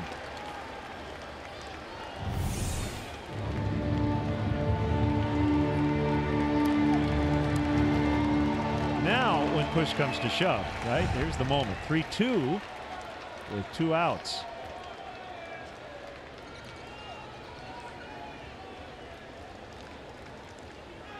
Dietrich will go. And he takes ball 4. Another really good plate appearance by Castro. Showing uncharacteristic patience. Jim Hickey to the mound. On Sunday, April 15th, join the Cubs for their annual Youth Baseball and Softball Appreciation Day. All participants that purchase tickets through the Community Nights page receive a pair of Cubs Youth Stirrup socks. For more information and to purchase tickets, visit Cubs.com/communitynights.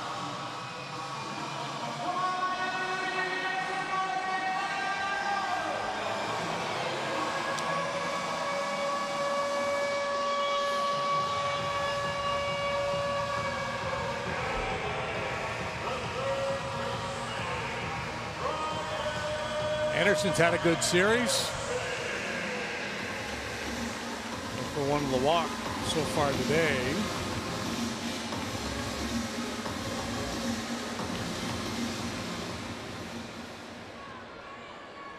Trevor Williams of the Pirates no hitting the Tigers through 6, first of a makeup split doubleheader. 1-0 Pittsburgh in that ball game. We'll keep an eye on it. Bases loaded. Anderson takes ball 1.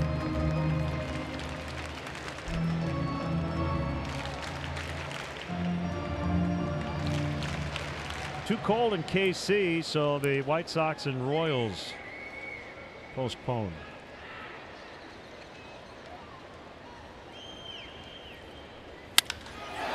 Well hit, and it's going to get down and all the way to the wall. Major trouble. Brinson, Dietrich, Castro are all in. Throw to third. Out there. Don Mattingly wants a look. The run does score. It's 5-0, and the Marlins want to make sure that call at third was correct. It was a bad decision by Anderson to go for 3 here, and a great throw by Baez, but a lot of damage done with that swing in the bat, clearing the bases. Looks like they got him.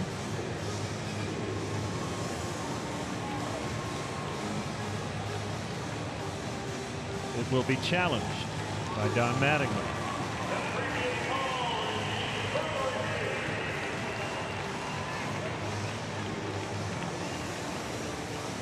Yeah. Not as convinced after that look. So it's either a 3-run double or a 3-run triple. And we'll find out if the inning is over or will continue based on this review.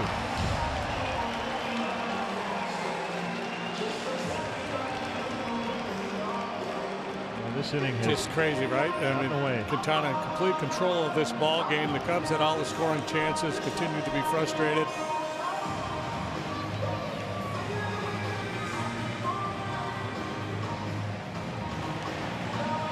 Funny, and you know, you do things because you're having a hard time scoring runs, so you adopt that kind of, you know, typically until about the 7th inning, your mindset is we're just working against the big inning, and then you get into, you know, 1-run prevention strategies later in the game.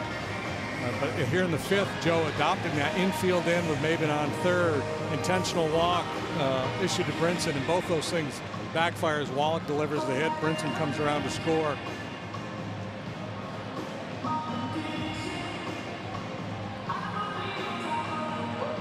So Quintana now walking back to the mound may take some warm-up tosses if this inning continues.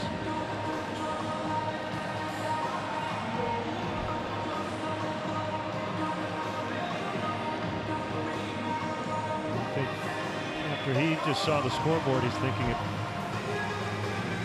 is likely it will.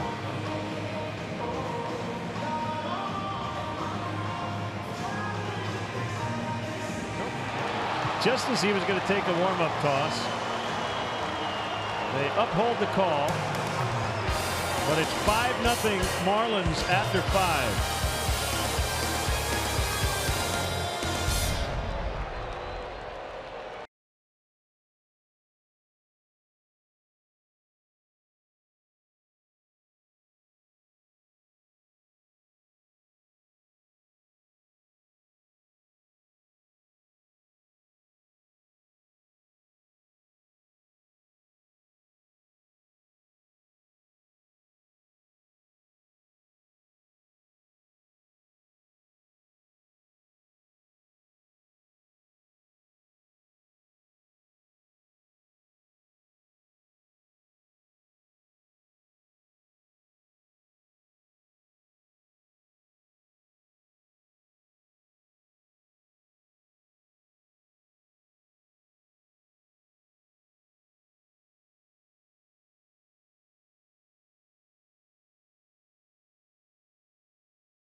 Reaction of Don Mattingly to this call.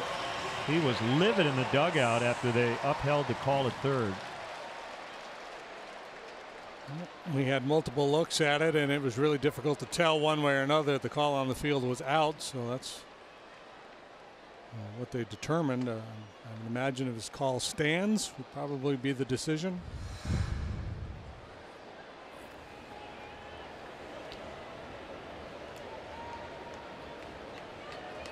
It was bang bang for sure.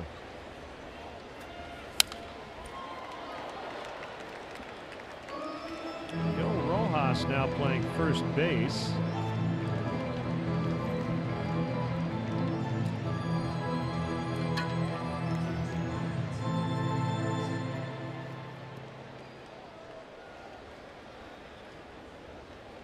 Dietrich is in left. And there he is. Running down this drive by Caratini.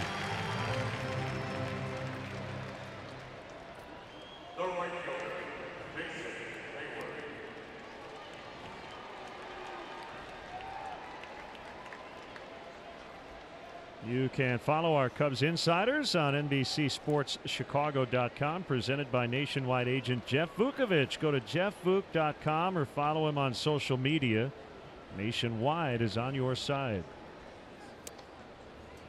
I'd like to tell you I was prescient that that ball would be hit to Dietrich, but he was already in left. Cooper came out of the game. Cooper came out, yep. And he was hurt the other night, so maybe. I'd love to have sold that I was all over it, but it was a mistake. That's foul off the bat of Hayward.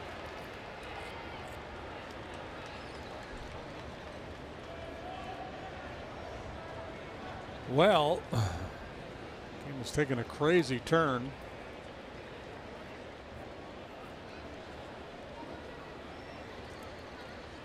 Some tired arms out there in the Marlin bullpen. Cubs are going to have to start getting something going here, though. It's been a weird day against Peters. They've made a lot of hard contact, but he's been able to wiggle out of jams.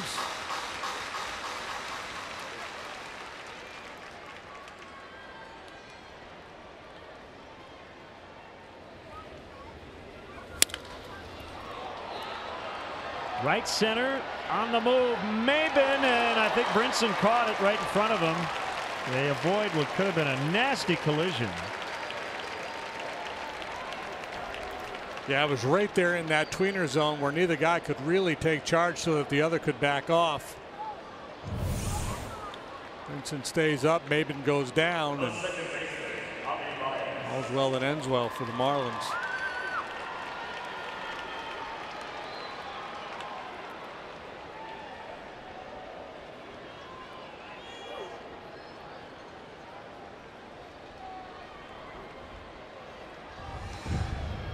A couple of well hit balls for outs. Baez sharply hit on the ground. Backhanded play. Rivera. Careful. Out at first. Cubs go not necessarily quietly, but quickly.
Them.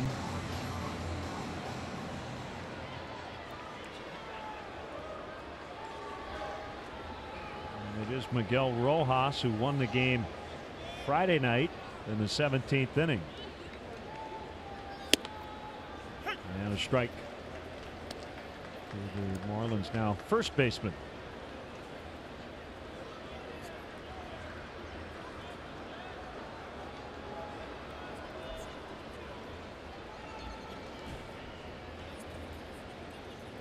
Here's the 0-1. Outside for a ball.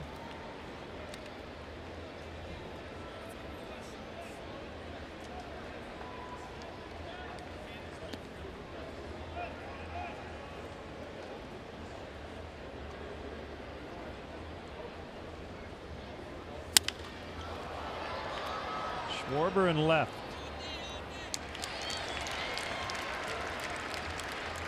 Tonight on the next edition of Blackhawks All Access presented by Chevy. Bowling with Brent Seabrook at his annual charity event. A stroll down memory lane with Patrick Kane. See what it takes to get the United Center ready for hockey. Tonight at 5:30 on NBC Sports Chicago.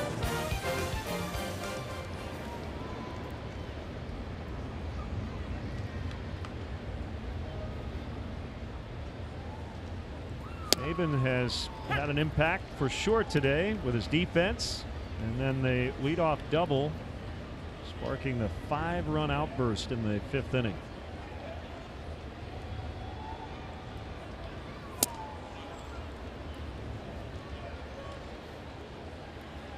Maben has dealt with some injury issues in his career. 8 times he's been on the DL. 11 seasons he's only played 100 games 4 times. He could be one of those guys if he has a good first half, and I don't know how much he'll start. Could end up as a 4th or 5th outfielder with a contender like he was last year with Houston. 3-1. I don't know if players like Maben think of it that way.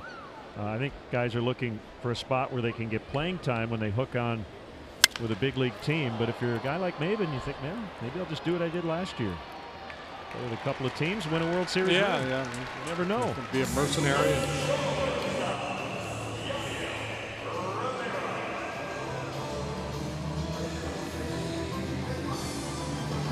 Maven's been around a long time, still only 30 years of age.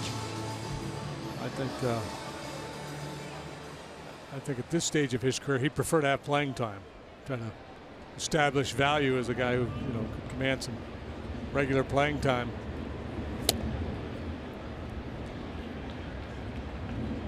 So he's at stage what? Stage 3 or 4, yeah, right? And well, last stage is just win. But he did win, so off the glove of Russell. Maybe there should be an addendum to that last stage. When you're a guy like Maven and you win it, and then after you win it, you're then okay. Now I'd like to find it. Right, and Joe talks about his 5 stages of a professional's career and how the 5th stage is you're just all about winning. But I think that can even apply to a player on a bad club. I think that's the point, is that you want to do whatever it takes to win that night's game, to be a winning player. And I think most guys would prefer to be a regular as opposed to be a 5th outfielder on a really good team. No doubt.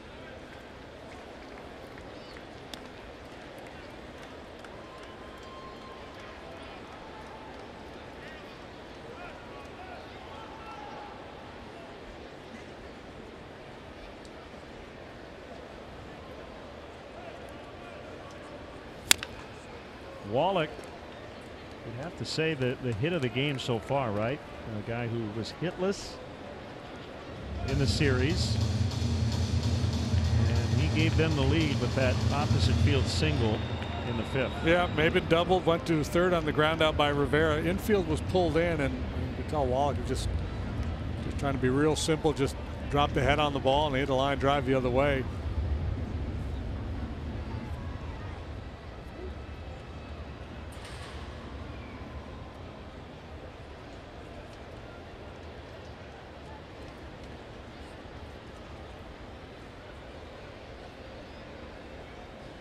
Jose's 1-1 into the corner.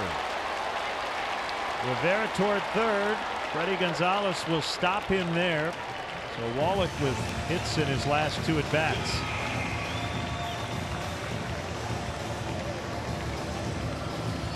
And Schwarber's ability to hustle over and cut that ball off before it got to the wall saves the run, at least for now. So Wallach, who's been having a miserable weekend, he's having himself a nice Sunday here. Peters will be lifted, sorry JD, for a pinch hitter. I was just going to say, if this ball gets to the wall, we'll score 1 more. So Dylan Peters went 6 shutout innings. 6 hits, a walk, 2 strikeouts.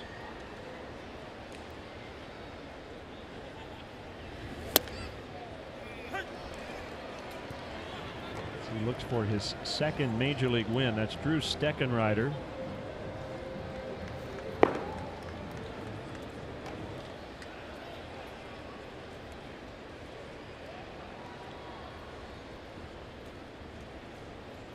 Quintana right at 100 pitches. Still nobody cranking it up in the Cubs bullpen.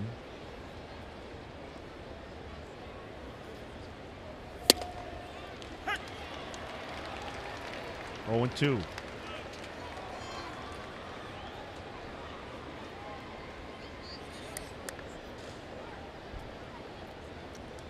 Jose set the lead off in the top of the inning.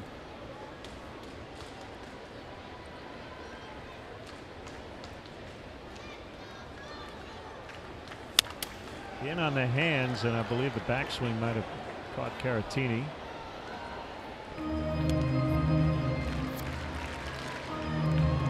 You said it last night. This is the kind of series typically on the road. 2-2, you'd feel fine, but 2-2 would feel like a disappointment for sure if the Cubs cannot come back late. And that gets away, and it's 6-0. Wild pitch allows Rivera to score.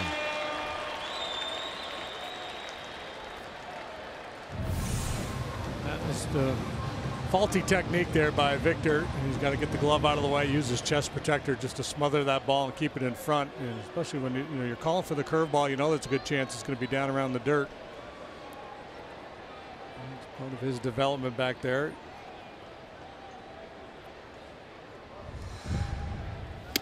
Swing and a miss. And the inning over. Quintana's probably done for the day. 6-0 Miami.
Offer for your next client, corporate, or family function, like an all-inclusive suite experience. Daily suite rentals are still available for the opening week of baseball at Wrigley Field. For details, visit Cubs.com/premier. Marlins go into their bullpen. Drew Steckenrider, third appearance of the weekend, facing pinch hitter Tommy La Stella, who bats for Quintana.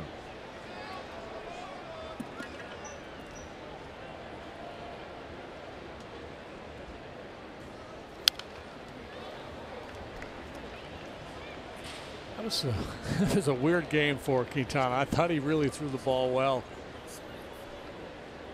Actually, and this can be a hard case to make when you look at the scoreboard, I think he outpitched Peters just in terms of the quality of his pitch making and the contact he gave up. Yep. That was a weird game, though.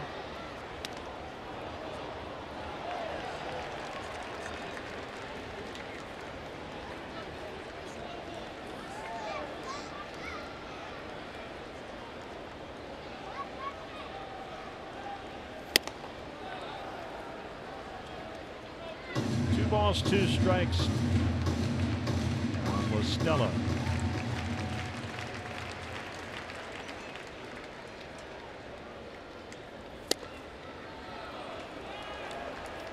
Well, the 2 strikeouts, didn't have that put away pitch today.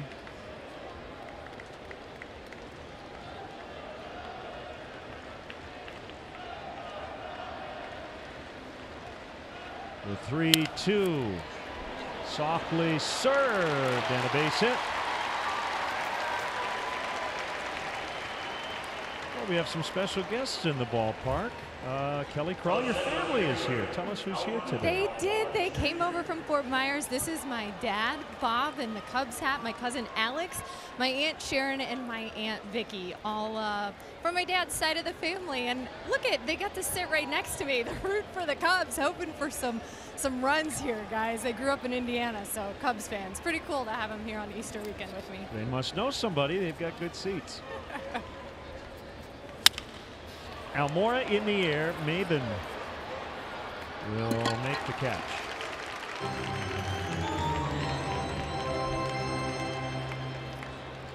We had a shot last night of our colleague Wayne Griffiths and his family on vacation. And after the game, we're getting a ride back to the team hotel, and Wynn walked past. Hey, what's up, Wynn? Yeah, and he didn't acknowledge us. We kept yelling because his name is Wynn, and we kept yelling, Win, win. And we finally got his attention. He goes, oh, I thought I was just Cubs fan saying Cubs win. Well, he is a Cubs win this weekend, right?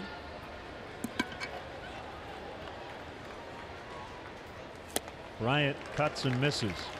Well, this seems like it would be a very important time to get a little something going here. Down 6, 7th inning. Meat of the order. One man on and one out.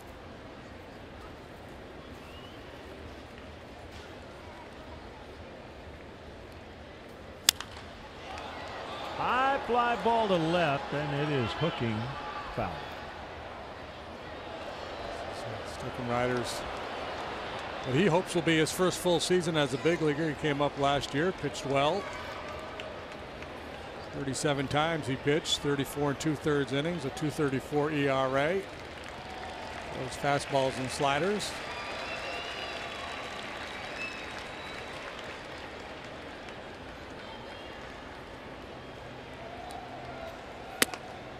Scout.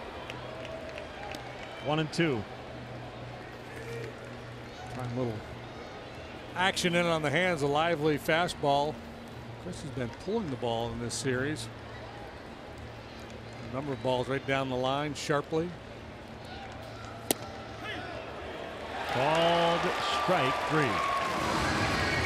Been rung up a couple times in this series too on borderline pitches. That one appeared to be a little inside. Slider they're trying to go away with it actually backs up on Steckenrider. And Wallach gets high marks for his pitch framing, and you see it there. Nice job how he just drifts his body over there, tries to keep that ball in the center of his body to give the umpire a good look at it. Rizzo has singled, popped out, and been hit by a pitch.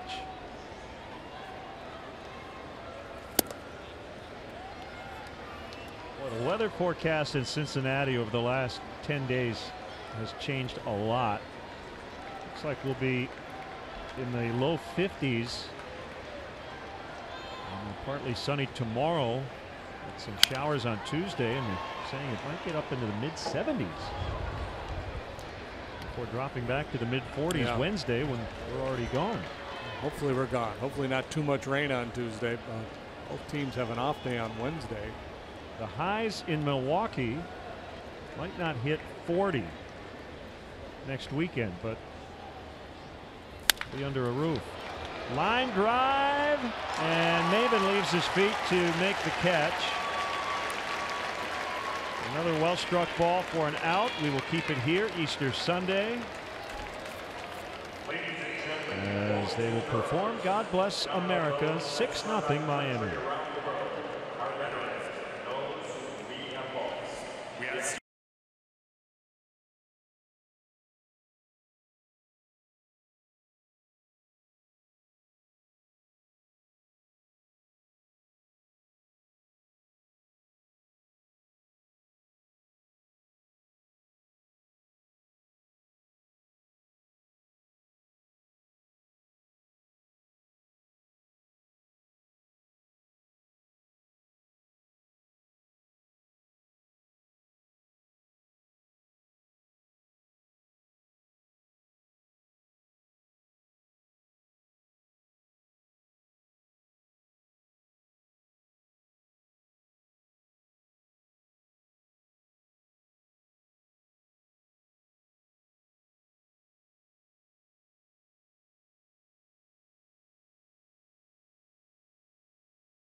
true moment. Anderson the other direction, and the bases happen to be loaded, and he cleared them. Out at third, but a 3-run double. As part of a 5-run 5th inning. They added one in the 6th. Now Ryan Dunsing in the 7th, and Brinson swings and misses. A rather satanic follow line for Quintana. 6 innings, 6 hits, 6 runs.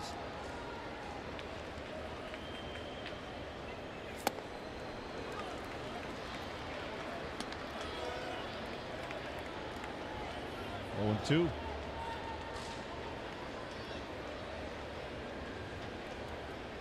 His ERA is 9.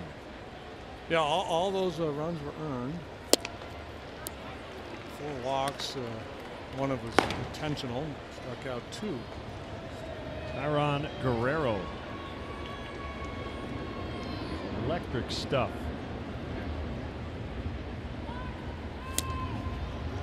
Brinson strikes out swinging. Hey Chicago, we know you know sports, so let's hear what you've got to say. Join Sierra Santos and Luke Stuckmeyer on Facebook Live weeknights at 5 for The Rush, presented by GMC.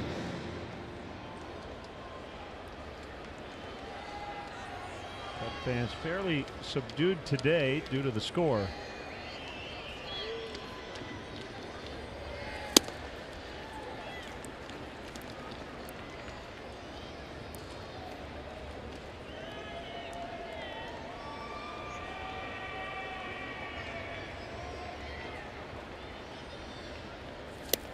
Swing and a miss. 1-1 to Dietrich. Cubs have actually out-hit the Marlins today, 7-6.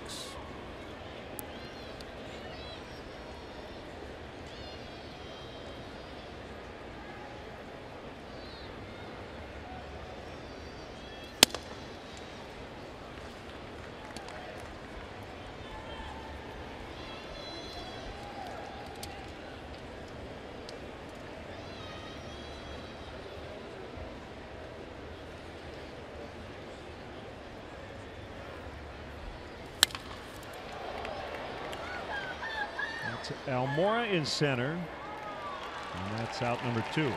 The 13th annual Race to Wrigley 5K charity run presented by ATI Physical Therapy returns to Wrigley Field on Saturday, May 6th. All participants will receive an exclusive Race to Wrigley shirt, a drawstring bag, and a Race to Wrigley finisher's medal. Sign up today, raceToWrigley.com. Castro, 2 walks and a warning track fly. The baseball world talking about what happened in Atlanta last night as the Phillies, Gabe Kapler called for a relief pitcher who had not warmed up. Jerry Lane allowed Hobie Milner to take some warm-up tosses. The Braves were pretty upset about it because time had expired, and Brian Snitker got ejected. I guess MLB, according to reports, Buster Olney reporting that Lane handled it correctly in terms of the stipulation not wanting a pitcher to get hurt. I thought that rule was more about if you had run out of mound visits and had to then go get a pitcher, but you can't let a relief pitcher throw his first pitch to a batter, right? Well, I mean, I think what Jerry Lane did was prudent, right? And I don't think there's any rule. I think he just tried to use common sense that we don't want this guy to get hurt. I was talking with Paul Sullivan earlier today. He said Terry Bevington did it years ago when he was managing the White Sox. Brought Keith Folk, I think, out of the bullpen. So he had him just issue an intentional walk to help try to get him loose. I understand Snitker's point too. You bring a guy into the game and he's not ready to go, that should be on you. There should be some penalty. Now there is a rule because of the mound visit thing. Yeah, but this was just this wasn't a mound visit thing. Correct.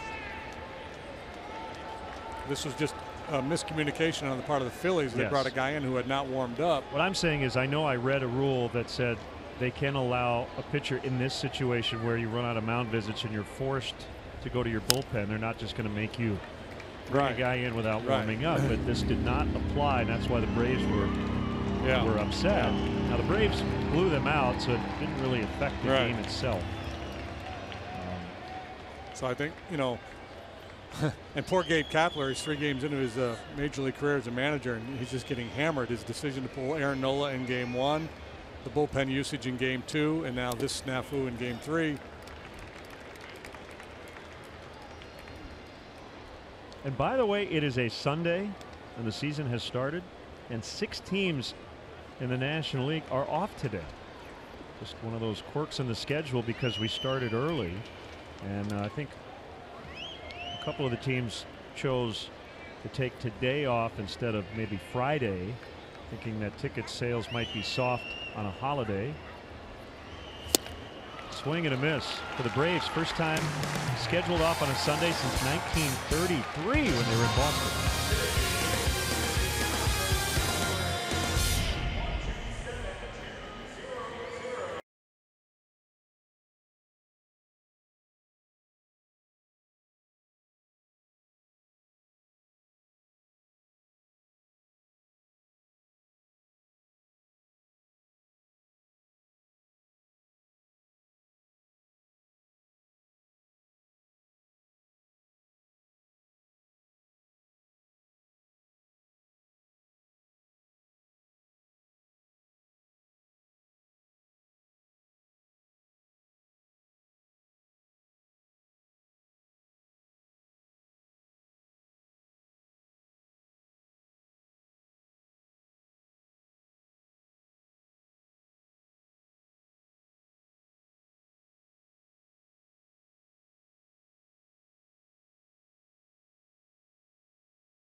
Hall of Famer Andre Dawson from around here in Miami, and of course spent time with this organization ever since 2000, and then with our camera crews yesterday for about 3.5 hours, which will be in a feature coming up here on NBC Sports Chicago, was very candid about how Derek Jeter, he felt like was very unprofessional, guys, having someone else call him to let him know he would no longer be needed with the Marlins, but the Cubs doing just such a tremendous job bringing him on as an assistant to the GM, and he said, I feel blessed to be going home, spent time with the team in Arizona, and gave us a little nugget. He, along with some other legends, will be throwing out the first pitch on opening day at Wrigley Field. How about that? That'll be a week from tomorrow, April 9th. Addison Russell takes a strike from Tyron Guerrero, hard throwing, tall right-hander.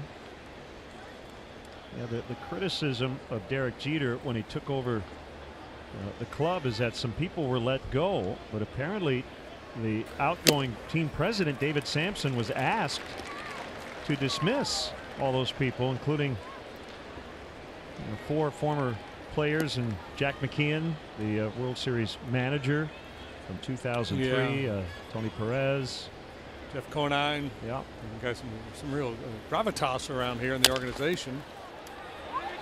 Guerrero's going to barehand it, and that's a nice play. Yeah, I would think Jeter would like a mulligan on that one. He'd probably like a do-over. Guerrero came into the ballgame the other day and struck out the first 4 men he faced. He ended up getting to him for a couple of runs. Rush it up there at 99 miles per hour, and a nice play there by the big lanky right-hander. 6'8", 210.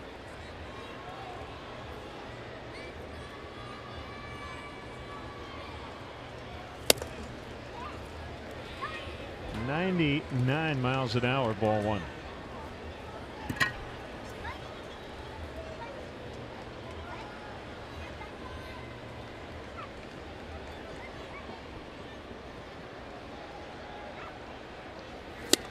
Swing and a miss. This is fun here. Straight gas against a good fastball hitter with tremendous power. 98. Got it by him.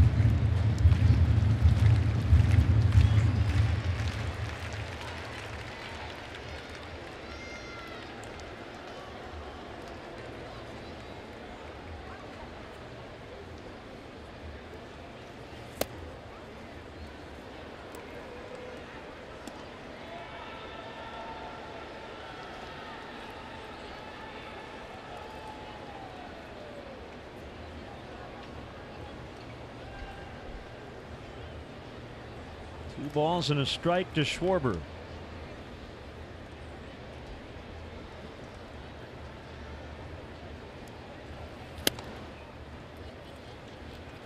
Well, here we go again. 2 home runs this weekend, both coming on 3-1 pitches. 6-0 ball game.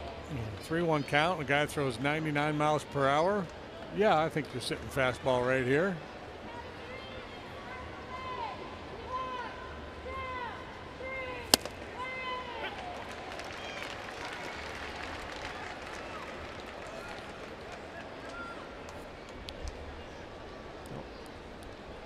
.60 feet 6 inches, but when Guerrero lets the ball go, far away from home plate is he?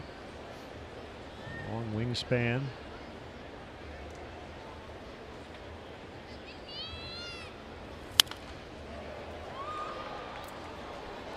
Fought off a tough pitch.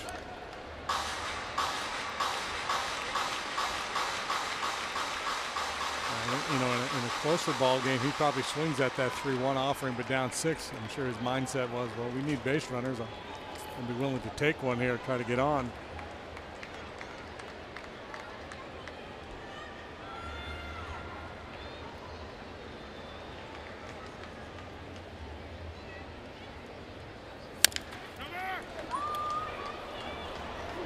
Flip to Guerrero, save. Great hustle. A hustle single. Down 6-0 late. Yeah, you know, the Cubs are playing, and Joe will talk about it after the game. That, you know, Hayward beats out the infield single with a dive at first base. There's been a lot of hard contact. They've been pushing it on the bases.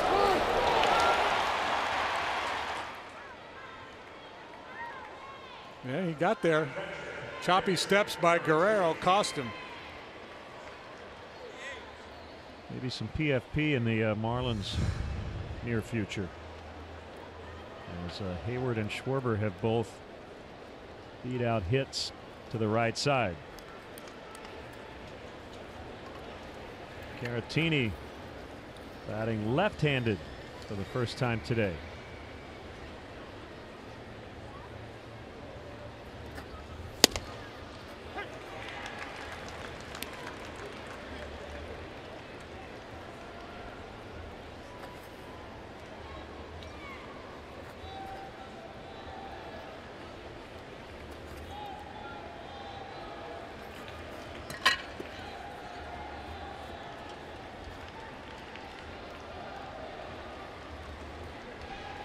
Oh, 1. 99 and a strike. It's 0-2.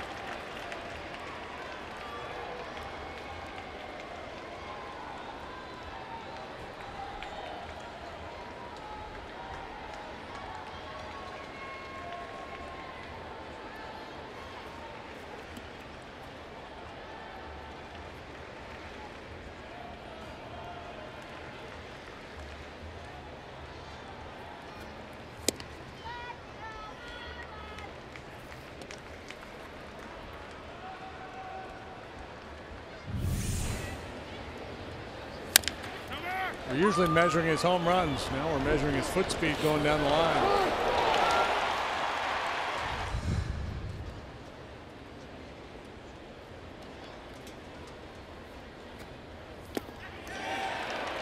Strike 3, swung at it. Going to Chris Guccione.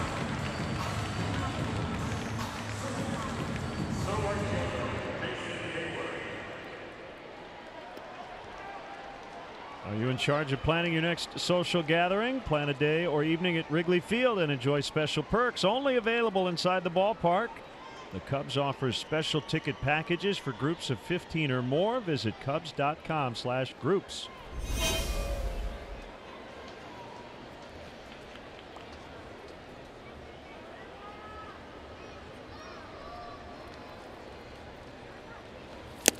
Hayward foul tips. 100 miles per hour. You know, just follow up on the Derek Jeter conversation real briefly. I give him a lot of credit for taking this on. He's got all the money he ever wanted. This is hard work, especially coming here and going through what they're going to have to go through. And whether he went to a basketball game during the winter meetings or had a PR issue with certain firings before he took over. If they win here in 3 or 4 years, none of that matters. If they don't, I think generally the narrative will be even Derek Jeter couldn't make baseball work in Miami. So this is a tough market, as you know, and they've been trying it for 25 years. They've won 2 World Series, but they've broken the roster down 3 or 4 times. It'll be really fascinating to see in 4 or 5 years where this franchise and where the baseball operations will be. Yeah, and from the fans' point of view, regardless of the new ownership group, it's like, you know, it's the previous group, you know, they got the new ballpark built, public money. They were supposed to bring in all kinds of players. They did, then they let them all go. So just because you're a new ownership group doesn't mean the fans are going to trust you. You're going to have to earn that trust. No question. Off the foot of Guerrero, another ball hit really hard for an out. Guerrero looks like he's all right. It's been that kind of day for the Cubs. 6-0.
Their runs came over a quick 2-inning period. 5 in the 5th, 1 in the 6th off the starter Quintana. Brian Dunsing in his 2nd inning of work here in the 8th against Miguel Rojas. First pitch ball. Couple of strikeouts for Brian in the 7th. Good action on his sinking fastball here this afternoon.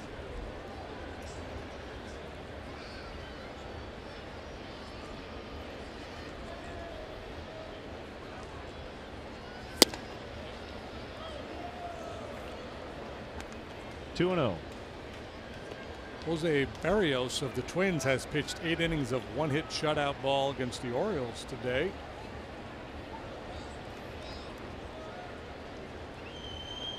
'89 pitches through 8 innings. Get a chance to finish that ball game. Maybe a Maddox. Rojas into the corner. And he'll trot into second with a double.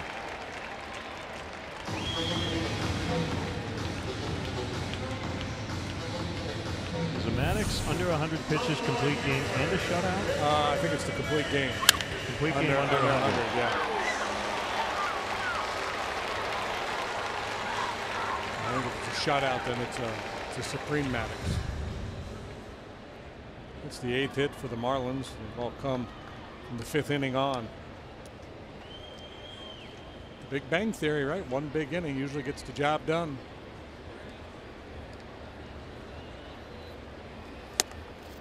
That is in there on a curve to Maben.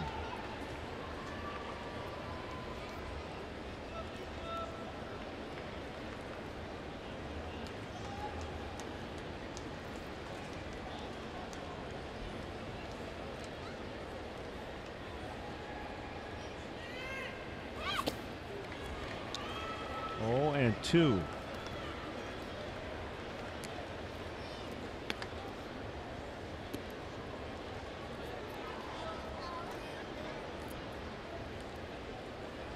Shohei Ohtani makes his pitching debut today. Yep, he's already started as a DH this season.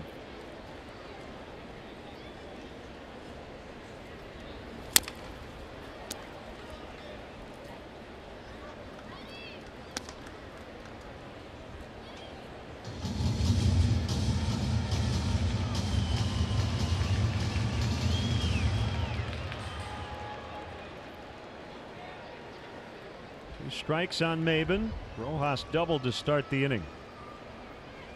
Cubs off to Cincinnati after this one. Marlins stay home. They'll host the Red Sox. And Maben strikes out. Number 3 for Bryan comes on a good breaking ball down below the hands. Kind of bear claws up in the Marlin pen.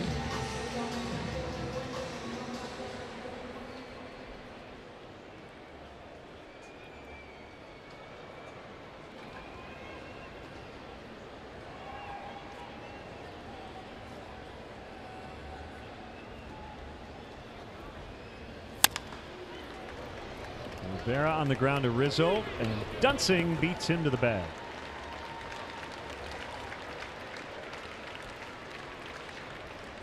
Planning for a game at Wrigley Field? Check out all the available transportation and parking options. The Cubs offer a free bike check.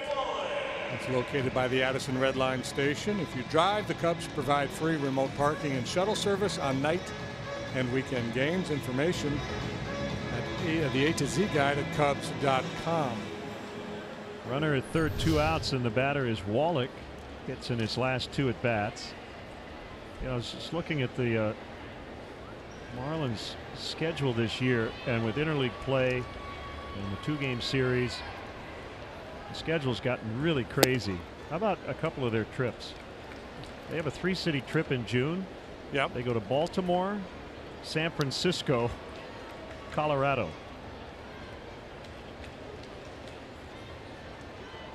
They've got one later in April. New York, Milwaukee, Los Angeles. They touch all the time zones. I mean, back when you played, you'd go to San Diego, San Francisco, LA. Yeah. You do all 3 at once. Yeah, I'd roll on out there. A little 2-7 road trip.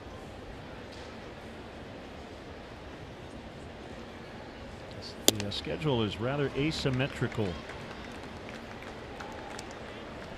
More off days, 4 extra off days. That's why we started Thursday. Typically, we would have started the season tomorrow.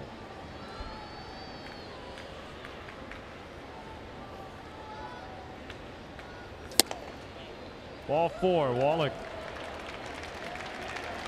on again. Justin Bohr will pinch hit in the pitcher spot.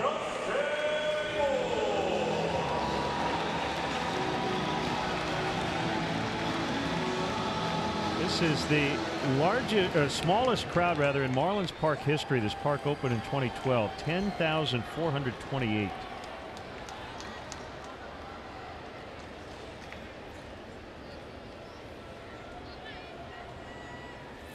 Yeah, and this is opening weekend with the Cubs in town and with all these Cub fans here. So just imagine what it's going to be like,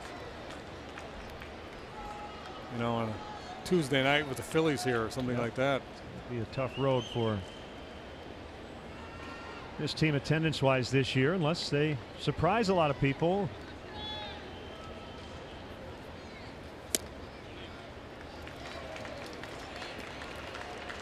2-0. The team slogan for the Marlins this year, the marketing campaign just getting started.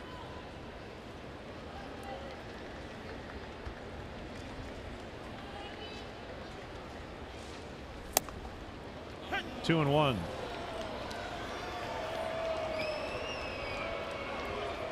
In terms of the wacky travel schedule, the Cubs certainly cannot complain.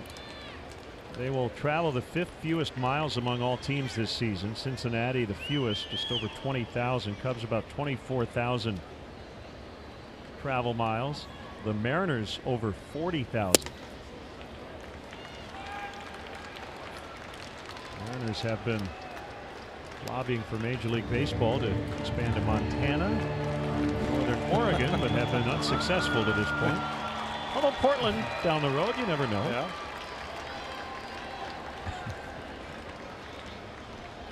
How about a team in Yakima?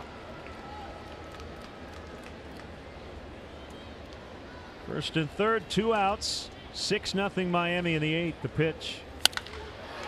High pop fly. Back a second. And it's Russell. The Marlins strand 2. We go to the 9th inning. 6-0.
Vinny's Beverage Depot, and we're going to give it to the Cub fans who showed up in droves this weekend here in South Florida. Vinny's Beverage Depot is the official champagne provider of the Chicago Cubs. Nice going, Cub fans.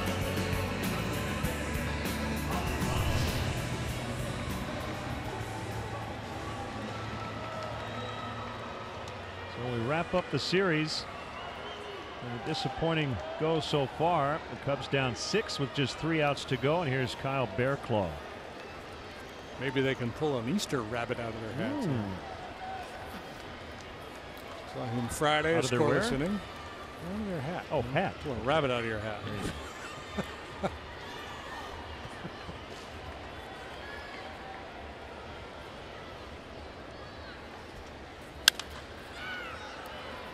On the right field line, and Maben will not have a play.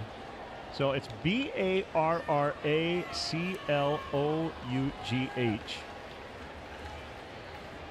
I just wonder If years ago it was pronounced Baraclough, and someone said, no, we're going Bear Claw. Yeah, let's go Bear Claw.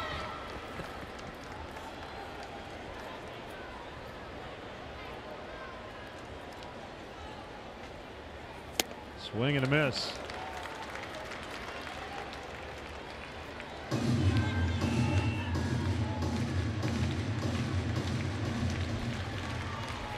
A couple years ago, he had big strikeout numbers. Last year, his strikeout rate took a pretty significant dip.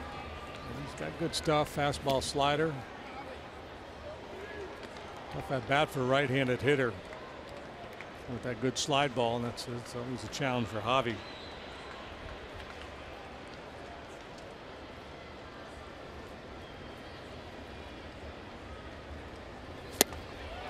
And he struck him out.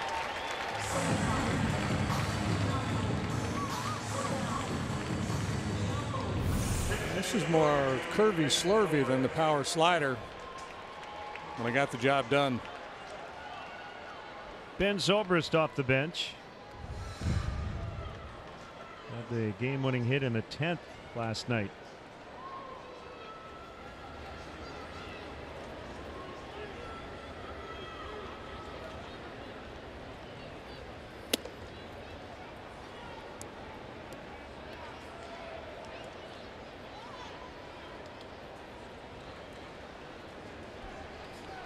One and nothing on the switch batting Zobrist.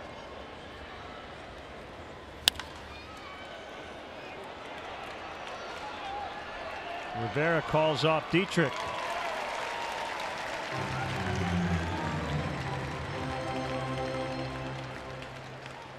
Dylan Peters trying to notch his second major league victory.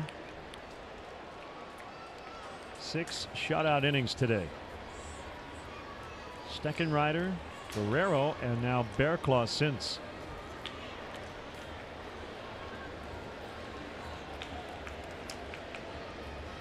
Almora takes a strike.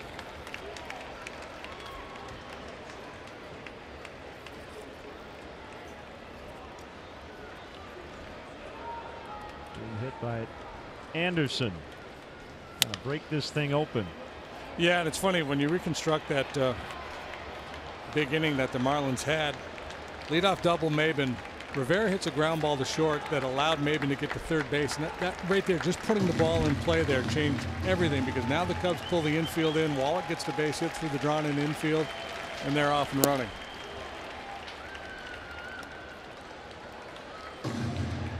Peters put down a sacrifice bunt, so with 2 outs, they went intentional walk, single, walk, double. So very clutchy by the Fish there in the 5th.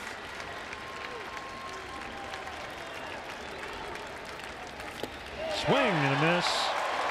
And the Marlins earn a split. 6-0 the final score. And going in, you felt like 3 out of 4 would be, as you said last night, just about right. Wasn't meant to be, as they'll head to Cincy 2-2. Yeah, disappointing weekend. You know, again, a lot of times on the road you're happy with 500, but not against this club. And the way Quintana was going early in this ball game, it felt like a game the Cubs would win. They had a lot of opportunities, and people will lament the runners left on base. But for the most part, the approach through those innings was good. There was a lot of hard contact, just didn't find any holes. So make sure you join us tomorrow. Note the start time, 2:30 Chicago time on NBC Sports Chicago, as the Cubs take on the Reds to start a 2-game series from Great American Ballpark. For JD and our entire crew.